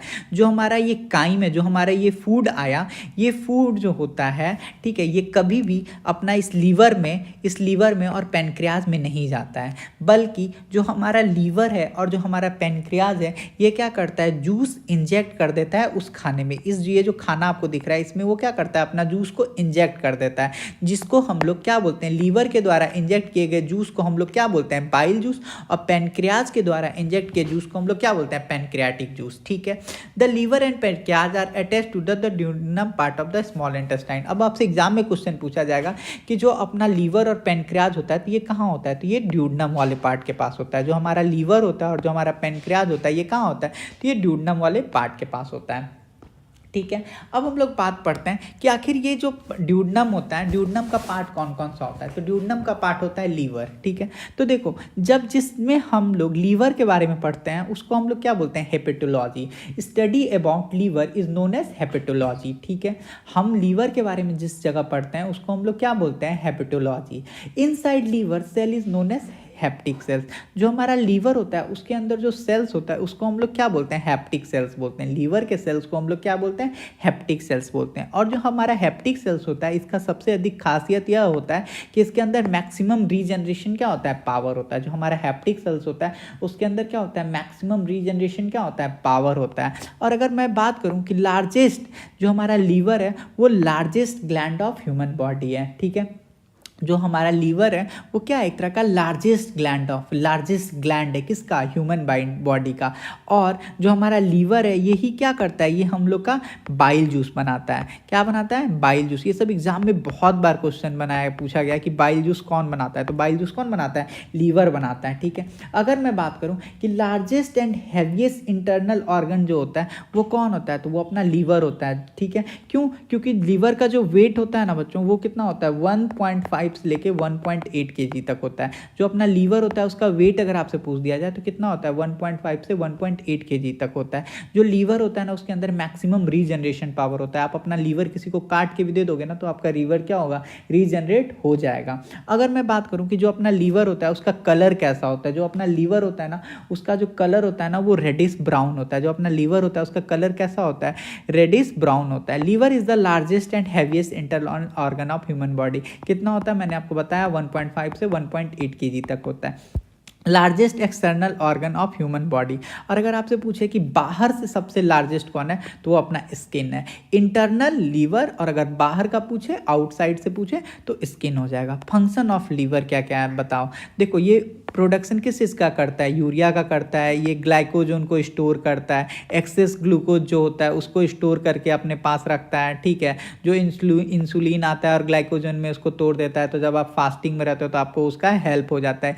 ये फैट को स्टोर करता है। ये क्या करता है फैट को स्टोर करता है। तो मैं आपको लीवर का फंक्शन बता रहा हूँ। सबसे पहले यूरिया का प्रोडक्शन करता है, ग्लाइकोजन को स्टोर करता है। जब आप फास्टिंग में रहते हो तो क्या होता है वही ग्लाइकोजन रिलीज होता है और आपको एनर्जी मिलता है। ये फैट को स्टोर करता है, विटामिन को स्टोर करता है। कौन कौन से विटामिन, जो फैट सॉल्युबल विटामिन है जैसे ए डी ई के को ये क्या करता है स्टोर करता है। ये मेटाबॉलिज्म ऑफ अल्कोहल और ड्रग्स करता है। ठीक है, ये फैगोटिक प्रोसेस में हेल्प करता है थ्रू कोफर सेल। ये डिटॉक्सिफिकेशन में हेल्प करता है। ये बाइल जूस बनाता है। तो इसका काम बहुत सारा है। ये आपको आगे हम लोग बात करेंगे फॉर्मेशन ऑफ बाइल जूस का। जो हमारा बाइल जूस होता है ना वो कैसे फॉर्म होता है। ठीक है, तो देखो जो हमारा बाइल जूस होता है ना उसका कंपोजिशन का बात करें तो उसके अंदर क्या होता है फॉस्फोलिपिड्स होता है, वाटर होता है, बाइल सॉल्ट होता है, बाइल पिगमेंट्स होता है और क्या होता है कोलेस्ट्रॉल्स होता है। इतना बात आपको समझ में आया। जो हमारा बाइल जूस होता है ना उसके अंदर टोटल 5 कंपोनेंट्स होते हैं। कौन कौन से कंपोनेंट्स सर, तो phospholipids, water, bile salt, bile pigments और कोलेस्ट्रॉल।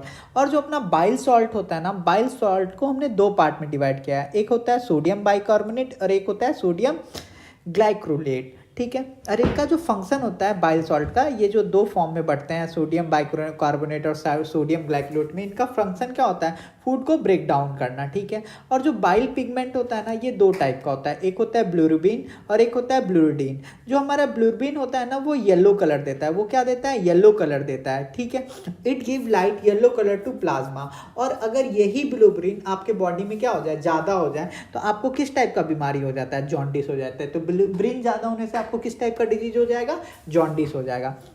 जो हमारा ब्लूरिबडीन है ये हमको किस टाइप का कलर देता है, ये ग्रीन कलर देता है। किसको देता है, तो बाइल जूस को देता है। किस टाइप का कलर देता है, ग्रीन कलर देता है बाइल जूस को। ठीक है, अब मैं आपको बात बताता हूँ कि जो अपना बाइल जूस होता है ना, जो हमारा बाइल जूस होता है ये एक तरह का इंजाइम नहीं होता है। अगर एग्जाम में पूछे कि जो अपना बाइल जूस होता है उसके अंदर इंजाइम होता है क्या, तो बाइल जूस के अंदर इंजाइम नहीं होता है। बाइल जूस के अंदर क्या नहीं होता है, तो बाइल जूस के अंदर इंजाइम नहीं होता है। ठीक है, ये बात आप याद रखना। और जो अपना बाइल जूस होता है वो पर डे 600 से 700 ml पर डे हमारे बॉडी में क्या होता है, बनता है। ठीक है, पीएच वैल्यू अगर बाइल जूस का अगर आप बात कीजिएगा कि बाइल जूस के अंदर पीएच वैल्यू कितना होता है, तो ये 7.5 से 8.5 तक होता है। तो बाइल जूस का पीएच वैल्यू 7.5 से लेके 8.5 तक होता है। There is no enzyme present in bile juice, जैसे कि मैंने आपको बताया कि बाइल जूस के अंदर कोई भी इंजाइम प्रेजेंट नहीं होता है। ठीक है, अब देखो ये हमारा क्या लीवर है, लीवर के अंदर से बाइल जूस आया, ये जो हमारा फूड था उसमें आया। तो इसमें देखो क्या हो रहा है कि हमारा ये ड्यूडेनम है, ड्यूडेनम में क्या प्रेजेंट रहता है, तो फूड रहता है। फूड में क्या होता है, तो फूड में आप जानते हो कि हमारा फैट प्रेजेंट होता है। फैट इस टाइप से होता है, फैट इस टाइप से क्या होता है, प्रेजेंट रहता है। फूड में इस टाइप से फैट प्रेजेंट रहता है। तो अपना जो बाइल जूस होता है ना वो इस टाइप से आता है, बाइल जूस इस टाइप से आता है और इसको क्या कर देता है, इसको तोड़ देता है और इसको तोड़ के इस टाइप का बना देता है। ठीक है, इस टाइप का तोड़ के बना देता है और इसी को हम लोग क्या बोलते हैं, फैटी एसिड बोलते हैं। तो आपको समझ में आया कि बाइल जूस क्या करता है। बाइल जूस लीवर से निकलता है, लीवर से निकल के ड्यूडेनम के पास जो हमारा फूड स्टोर रहता है इस टाइप से, इसमें जाके ये क्या करता है, मिलता है और इसमें जो फैट स्टोर रहता है, इस फूड के अंदर जो अपना फैट स्टोर रहता है उसको क्या करता है, फैटी एसिड में क्या कर देता है, तोड़ देता है। और लीवर के इसी प्रोसेस को, इसी वर्क को हम लोग क्या बोलते हैं, इमल्सिफिकेशन बोलते हैं। लीवर के द्वारा किया गया इसी काम को हम लोग क्या बोलते हैं, इमल्सिफिकेशन बोलते हैं। इतना बात आपको समझ में आया। अब हम लोग बात करते हैं पैनक्रियाज का, कि जो अपना पैनक्रियाज होता है ना ये किस टाइप का होता है, तो ये हमारा एक तरह का लीफ लाइफ स्ट्रक्चर होता है। जो हमारा पैनक्रियाज होता है वो किस टाइप का स्ट्रक्चर होता है, तो ये हमारा एक लीफ लाइफ ऑर्गन होता है। पैनक्रियाज का जो स्ट्रक्चर होता है वो किस टाइप का होता है, लीफ के आकार का होता है। तो जो हमारा पैनक्रियाज है वो किस टाइप का आकार का होता है, लीफ लाइफ का स्ट्रक्चर होता है। और जो हमारा पैनक्रियाज है इसको कौन डिस्कवर किया था, तो इसको लैंगर हेंस नामक एक साइंटिस्ट, तो जो क्या कहते हैं, पैनक्रियाज को क्या कहते हैं, डिस्कवर किए थे। ठीक है, इतना बात आपको पता चल गया कि जो हमारा पैनक्रियाज होता है वो किस टाइप का होता है, लीफ लाइक स्ट्रक्चर होता है। ठीक है, और जो हमारा पैनक्रियाज होता है इसके अंदर 4 टाइप के सेल होते हैं। एक होता है अल्फा, बीटा, डेल्टा और एफ सेल।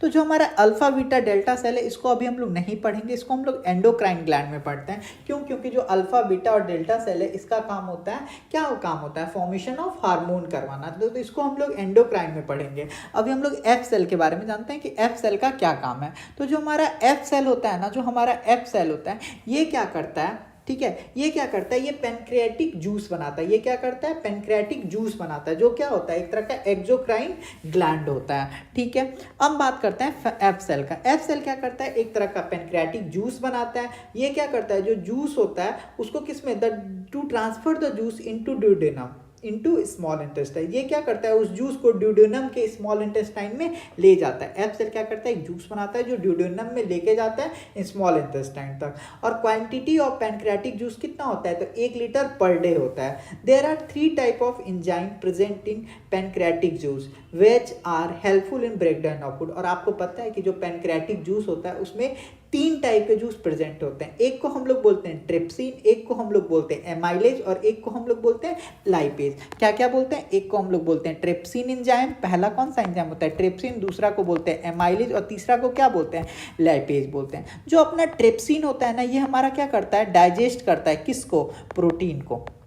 ठीक है, जो हमारा ट्रिप्सिन होता है ये किसको डाइजेस्ट करता है, प्रोटीन को। जो हमारा एमाइलेज होता है ना ये हमारा किस चीज़ को डाइजेस्ट करता है, कार्बोहाइड्रेट्स को। किसको डाइजेस्ट करता है, कार्बोहाइड्रेट्स को। और जो अपना लाइपेज होता है ना ये लिपिड और फैट को डाइजेस्ट करता है। किसको करता है, लिपिड्स और फैट्स को क्या करता है, डाइजेस्ट करता है। ठीक है, तो आपको इतना बात समझ में आया कि पैनक्रियाटिक जूस के अंदर 3 टाइप का enzyme, trypsin enzyme, amylase enzyme, lipase enzyme. जो लाइपेज, जो ट्रिप्सिन एंजाइम है वो क्या करता है, प्रोटीन को डाइजेस्ट करता है। जो एमाइलेज एंजाइम है कार्बोहाइड्रेट को करता है और जो लाइपेज एंजाइम है वो किस चीज़ को करता है, लिपिड को करता है। इतना बात में कोई दिक्कत नहीं। ठीक है, अब हम बात करते हैं कि आखिर ये डाइजेशन होता क्या है। ठीक है, तो देखो प्रोटीन को डाइजेस्ट करने वाला जो एंजाइम होता है उसको हम लोग बोलते हैं, क्या बोलते हैं, पेप्सिन बोलते हैं। जो प्रोटीन को डाइजेस्ट करने वाला एंजाइम होता है वो 2 टाइप का होता है, एक होता है पेप्सिन और एक होता है ट्रिप्सिन। एक होता है पेप्सिन और एक होता है ट्रिप्सिन। ठीक है, समझ में आ गया।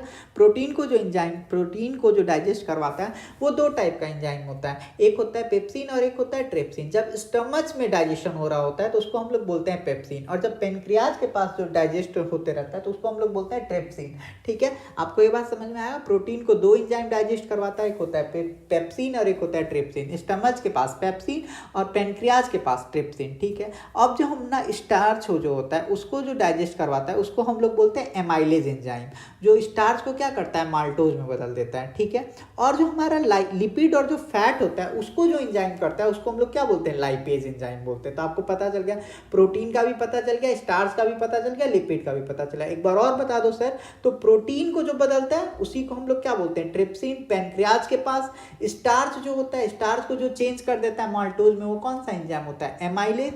और लिपिड को जो फैटी एसिड में बदल देता है उसको ही हम लोग क्या बोलते हैं, लाइपेज बोलते हैं। तो देखो, प्रोटीन को ट्रिप्सिन है ना, स्टार्च को एमाइलेज है, लिपिड को क्या है, लाइपेज है। ठीक है, अब हम लोग क्या पढ़ेंगे कि जो हमारा इंटेस्टाइन जूस होता है। ठीक है, अब देखो यहाँ पे स्मॉल इंटेस्टाइन के बारे में आपको कुछ कुछ इंपॉर्टेंट बात बताया गया। तो उससे पहले मैं आपको बताता हूँ कि जो हमारा इंटेस्टाइन है ना वो जूस बनाता है। जो हमारा इंटेस्टाइन होता है ना, ये देखो, ये जो है ना, ये तीन टाइप का जूस है। इसको हम लोग क्या बोलते हैं, इंटेस्टाइनल जूस। क्या बोलते हैं, इंटेस्टाइनल जूस। ठीक है, जो हमारा स्मॉल इंटेस्टाइन है उसके अंदर जूस बनता है। कौन कौन सा जूस, इंटेस्टाइनल जूस। एक जूस होता है सुक्रोज, एक होता है लैक्टोज और एक होता है माल्टोज। एक कौन कौन सा होता है, एक होता है सुक्रोज, एक होता है माल्टोज और एक होता है लैक्टोज। ठीक है, और ये सब किस फॉर्म में रिप्रेजेंट होता है, तो ये सब एक तरह के एंजाइम के फॉर्म में रिप्रेजेंट होता है। तो जो सुक्रोज होता है, जब जो अपना सुक्रोज जो है वो जब टूटता है तो वो क्या क्या बनाता है, तो वो ग्लूकोज और फ्रक्टोज में टूटता है। जब अपना सुक्रोज जब टूटता है तो वो क्या बनाता है, तो वो अपना बनाता है ग्लूकोज और फ्रक्टोज बनाता है। ठीक है, जो अपना लैक्टोज है वो जब टूटता है तो वो क्या बनाता है, तो वो बनाता है ग्लूकोज और ग्लैक्टोज। जो अपना लैक्टोज है वो जब टूटता है तो वो क्या बनाता है, ग्लूकोज और ग्लैक्टोज। और जब अपना माल्टोज है वो जब टूटता है तो वो क्या बनाता है, तो वो ग्लूकोज बनाता है और ग्लूकोज बनाता है। ठीक है, तो इंटेस्टाइन जूस जो होता है तीन टाइप का होता है, एक सुक्रोज होता है, एक लैक्टोज होता है, एक माल्टोज होता है। इसी को हम लोग सुक्रोज एंजाइम भी बोल देते हैं, लैक्टोज एंजाइम भी बोल देते हैं और माल्टोज एंजाइम भी बोल देते हैं। तो सुक्रोज एंजाइम क्या करता है, टूटता है, सुक्रोज को तोड़ देता है, किसमें, ग्लूकोज और फ्रक्टोज में। जो अपना लैक्टोज एंजाइम क्या करता है, लैक्टोज को तोड़ देता है ग्लूकोज और ग्लैक्टोज में। और जो माल्टोज एंजाइम है वो क्या करता है, माल्टोज को तोड़ देता है ग्लूकोज और ग्लूकोज में। ठीक है, और ये जो न्यूट्रिएंट्स होता है ये क्या होता है, अब एब्जॉर्ब कर लिया जाता है किसके द्वारा, जेजनम और इलेनम के द्वारा। ठीक है, और ये क्या करता है, जेजनम और इलेनम के द्वारा क्या किया जाता है, एब्जॉर्ब कर लिया जाता है। ठीक है, इतना बात आपको समझ में आ गया। और ये जो सुक्रोज और माल्टोज और लैक्टोज जो है ये हमारा क्या करता है, डाइजेशन में हेल्प करता है, किसके, शुगर के। अब क्या कर रहा है, digestion of food has been completed in duodenum part of small intestine. अब जो इस प्रोसेस के अकॉर्डिंग जो हमारा डाइजेशन है वो ड्यूडेनम पार्ट में कंप्लीट हो चुका है। अब हमारा खाना आ चुका है किसके पास, जेजुनम और इलम के पास। और ये क्या करेगा, ये बस एब्जॉर्बेशन का काम करेगा। ये क्या करेगा, जो न्यूट्रिएंट्स होता है उसको बस एब्जॉर्ब करता है। तो आपको मैं बता दूं, अगर एग्जाम में क्वेश्चन पूछे कि सबसे मैक्सिमम फूड कहाँ पे एब्जॉर्ब होगा, तो वो इलम के पास होगा। क्या यहाँ पे फूड डाइजेशन होता है, तो यहाँ पे फूड डाइजेशन नहीं होता है। ठीक है, तो फूड डाइजेशन कहाँ नहीं होता है, तो जेजनम और इलम के पास फूड डाइजेशन नहीं होता है। सबसे ज्यादा जो अपना एब्जॉर्प्शन ऑफ फूड होता है वो कहाँ होता है, वो इलम के पास होता है। ठीक है, by absorption process we have amino acid, fatty acid, glucose, glycerol, fructose। ये सब क्या होता है, अब हमारा एब्जॉर्प्शन के प्रोसेस के दौरान क्या होता है कि ये हमारे ब्लड में ट्रांसफर्ड हो जाता है। हमारा ब्लड के स्ट्रीम में ये सब चीज़ क्या हो जाता है, चला जाता है। क्या क्या, amino acid, fatty acid, glucose, glycerol, fructose, glucose. Remaining digested food after absorption is then transfer into large intestine. और एब्जॉर्प्शन के बाद जो बचा हुआ जो डाइजेस्टेड फूड होता है वो अब क्या होता है, वो लार्ज इंटेस्टाइन की ओर चला जाता है। ठीक है, तो आपसे अगर पूछा जाएगा एग्जाम में कि क्या क्या कौन कौन सा वो चीज़ एब्जॉर्ब किया जाता है हमारे ब्लड के द्वारा, तो हमारे ब्लड के द्वारा चार चीज़ एब्जॉर्ब किया जाता है। कौन कौन सा, एमिनो एसिड, ग्लूकोज, फ्रक्टोज और ग्लैक्टोज। और जो बचा हुआ खाना होता है अब वो मूव कर जाता है कहाँ, लार्ज इंटेस्टाइन की तरफ। अब मैं आपको लार्ज इंटेस्टाइन के बारे में थोड़ा बता दूं। तो जो अपना लार्ज इंटेस्टाइन होता है वो 1 से 1.25 मीटर का होता है। इसका डायमीटर 3 इंच का होता है। और जो अपना लार्ज इंटेस्टाइन होता है इसका 3 पार्ट होता है, सीसियम, कोलोन और रेक्टम। रेक्टम पे जैसे ही मैं आपको पढ़ाऊंगा हमारा डाइजेस्टिव सिस्टम क्या हो जाएगा, खत्म हो जाएगा। ठीक है, तो अब मैं आपको बता दूं, जो हमारा सीसीएम है ना, ये एक तरह का क्या है, ये हमारा वेस्टिजियल ऑर्गन है। जो हमारा सीसीएम है वो हमारा एक तरह का क्या है, जो पहला वाला पार्ट है सीसीएम, ये एक तरह का क्या है, ये वाला रीजन तो आप जो देख रहे हो ये वाला, ये एक तरह का क्या है, वेस्टिजियल ऑर्गन है, जिसको हम लोग क्या बोलते हैं, अपेंडिक्स बोलते हैं। अगर आप अपेंडिक्स को निकाल भी दो तो आपको कोई तरह का दिक्कत नहीं होगा। और जो अपना हाउस ऑफ बैक्टीरिया होता है ना, वो कहाँ पे होता है, वो सीसीएम और कोलन के बीच में होता है। जो अपना सीसीएम होता है वहाँ पे क्या होता है, बैक्टीरियो का वो अपना क्या होता है, हाउस ऑफ बैक्टीरिया कहलाता है, ठीक है। और जो अपना सीसीएम है, देखो क्या कह रहा है, a bacteria is found in CCM, ठीक है। और यहाँ पे दो टाइप के बैक्टीरिया पाए जाते हैं, ठीक है। ई कॉली बैक्टीरिया जो कि एक तरह का क्या होता है, गुड बैक्टीरिया होता है, और ई कॉली बैक्टीरिया जो होता है ये अनडाइजेस्टेड फूड को क्या करता है, गला देता है और उसको क्या कर देता है, वेस्ट में बदल देता है। वेस्ट मतलब पॉटी के फॉर्म में उसको क्या करता है, बना देता है। तो आपको पता चल गया जो अपना सीसीएम होता है इसका मेन काम क्या होता है, कि इसको हम लोग हाउस ऑफ बैक्टीरिया बोलते हैं, हाउस ऑफ बैक्टीरिया बोलते हैं। यहाँ पे एक बैक्टीरिया रहता है जिसको हम लोग ई कॉली बैक्टीरिया बोलते हैं, जो कि एक तरह का गुड बैक्टीरिया है। और ये क्या करता है, हमारा जो अनडाइजेस्टेड फूड होता है उसको क्या करता है, वेस्ट में चेंज कर देता है, मतलब उसको क्या करता है, पॉटी बना देता है। और ये एक तरह का क्या है, वेस्टिजियल ऑर्गन है। और ये एक तरह का क्या है, अपेंडिक्स जो होता है वो हमारे बॉडी का कोई भी तरह का काम नहीं है, ठीक है। अब हम लोग बात करते हैं कि कोलोन का, कि कोलोन क्या होता है। अब हम लोग लास्ट पार्ट में चल रहे हैं, बस हमारा 2 मिनट में ये क्या होगा, खत्म हो जाएगा। तो अब हम बात करते हैं कोलोन का। तो कोलोन क्या होता है, ये हमारा वाटर को क्या करता है, एब्जॉर्ब करता है। कोलोन क्या करता है, वाटर को एब्जॉर्ब करता है और माइक्रो न्यूट्रिएंट्स को भी एब्जॉर्ब करता है। अब हमारा लास्ट पार्ट जो बचा वो हमारा बचा रेक्टम। तो रेक्टम क्या होता है, ये एक तरह का पाउच लाइक स्ट्रक्चर होता है जो क्या करता है, वेस्ट प्रोडक्ट को स्टोर करके रखता है। रेक्टम क्या होता है, ये हमारा एक तरह का पाउच लाइक स्ट्रक्चर होता है, ये वेस्ट प्रोडक्ट को क्या करता है, स्टोर करता है। और जब हमको वॉशरूम लगता है, टॉयलेट लगता है, तो हम उस क्या करते हैं, एनस के थ्रू उस वेस्ट प्रोडक्ट को एक्सक्रीट आउट कर देते हैं। तो आपको मैंने क्या बताया था कि जैसे ही माउथ से लेके एनस तक का पार्ट में कवर करवाऊंगा, आप समझ लेना आपका डाइजेस्टिव सिस्टम कवर हो जाएगा, ठीक है। तो मैंने आई होप मैंने आपको डाइजेस्टिव सिस्टम को अच्छे से रिवीजन करवा दिया है। तो आप इस वीडियो को अगर पूरा देख लोगे तो आपका रिवीजन हो जाएगा। अब मैं आपको नेक्स्ट टॉपिक पे आपको मैं फिर से रिवीजन वीडियो लेके आऊँगा, तब तक के लिए आप इस चैनल को सब्सक्राइब कर देना। अब मैं आपको डाइजेस्टिव सिस्टम से रिलेटेड मैं आपको MCQ भी करवाऊंगा, जो कि अराउंड 100 से 150 क्वेश्चन होंगे, जो कि लेटेस्ट RRB NTPC SSC में पूछा गया हुआ क्वेश्चन है, ठीक है। तो चलिए हम लोग मिलते हैं न्यू वीडियो में, तब तक आप चैनल पे न्यू हो तो चैनल को सब्सक्राइब कर देना।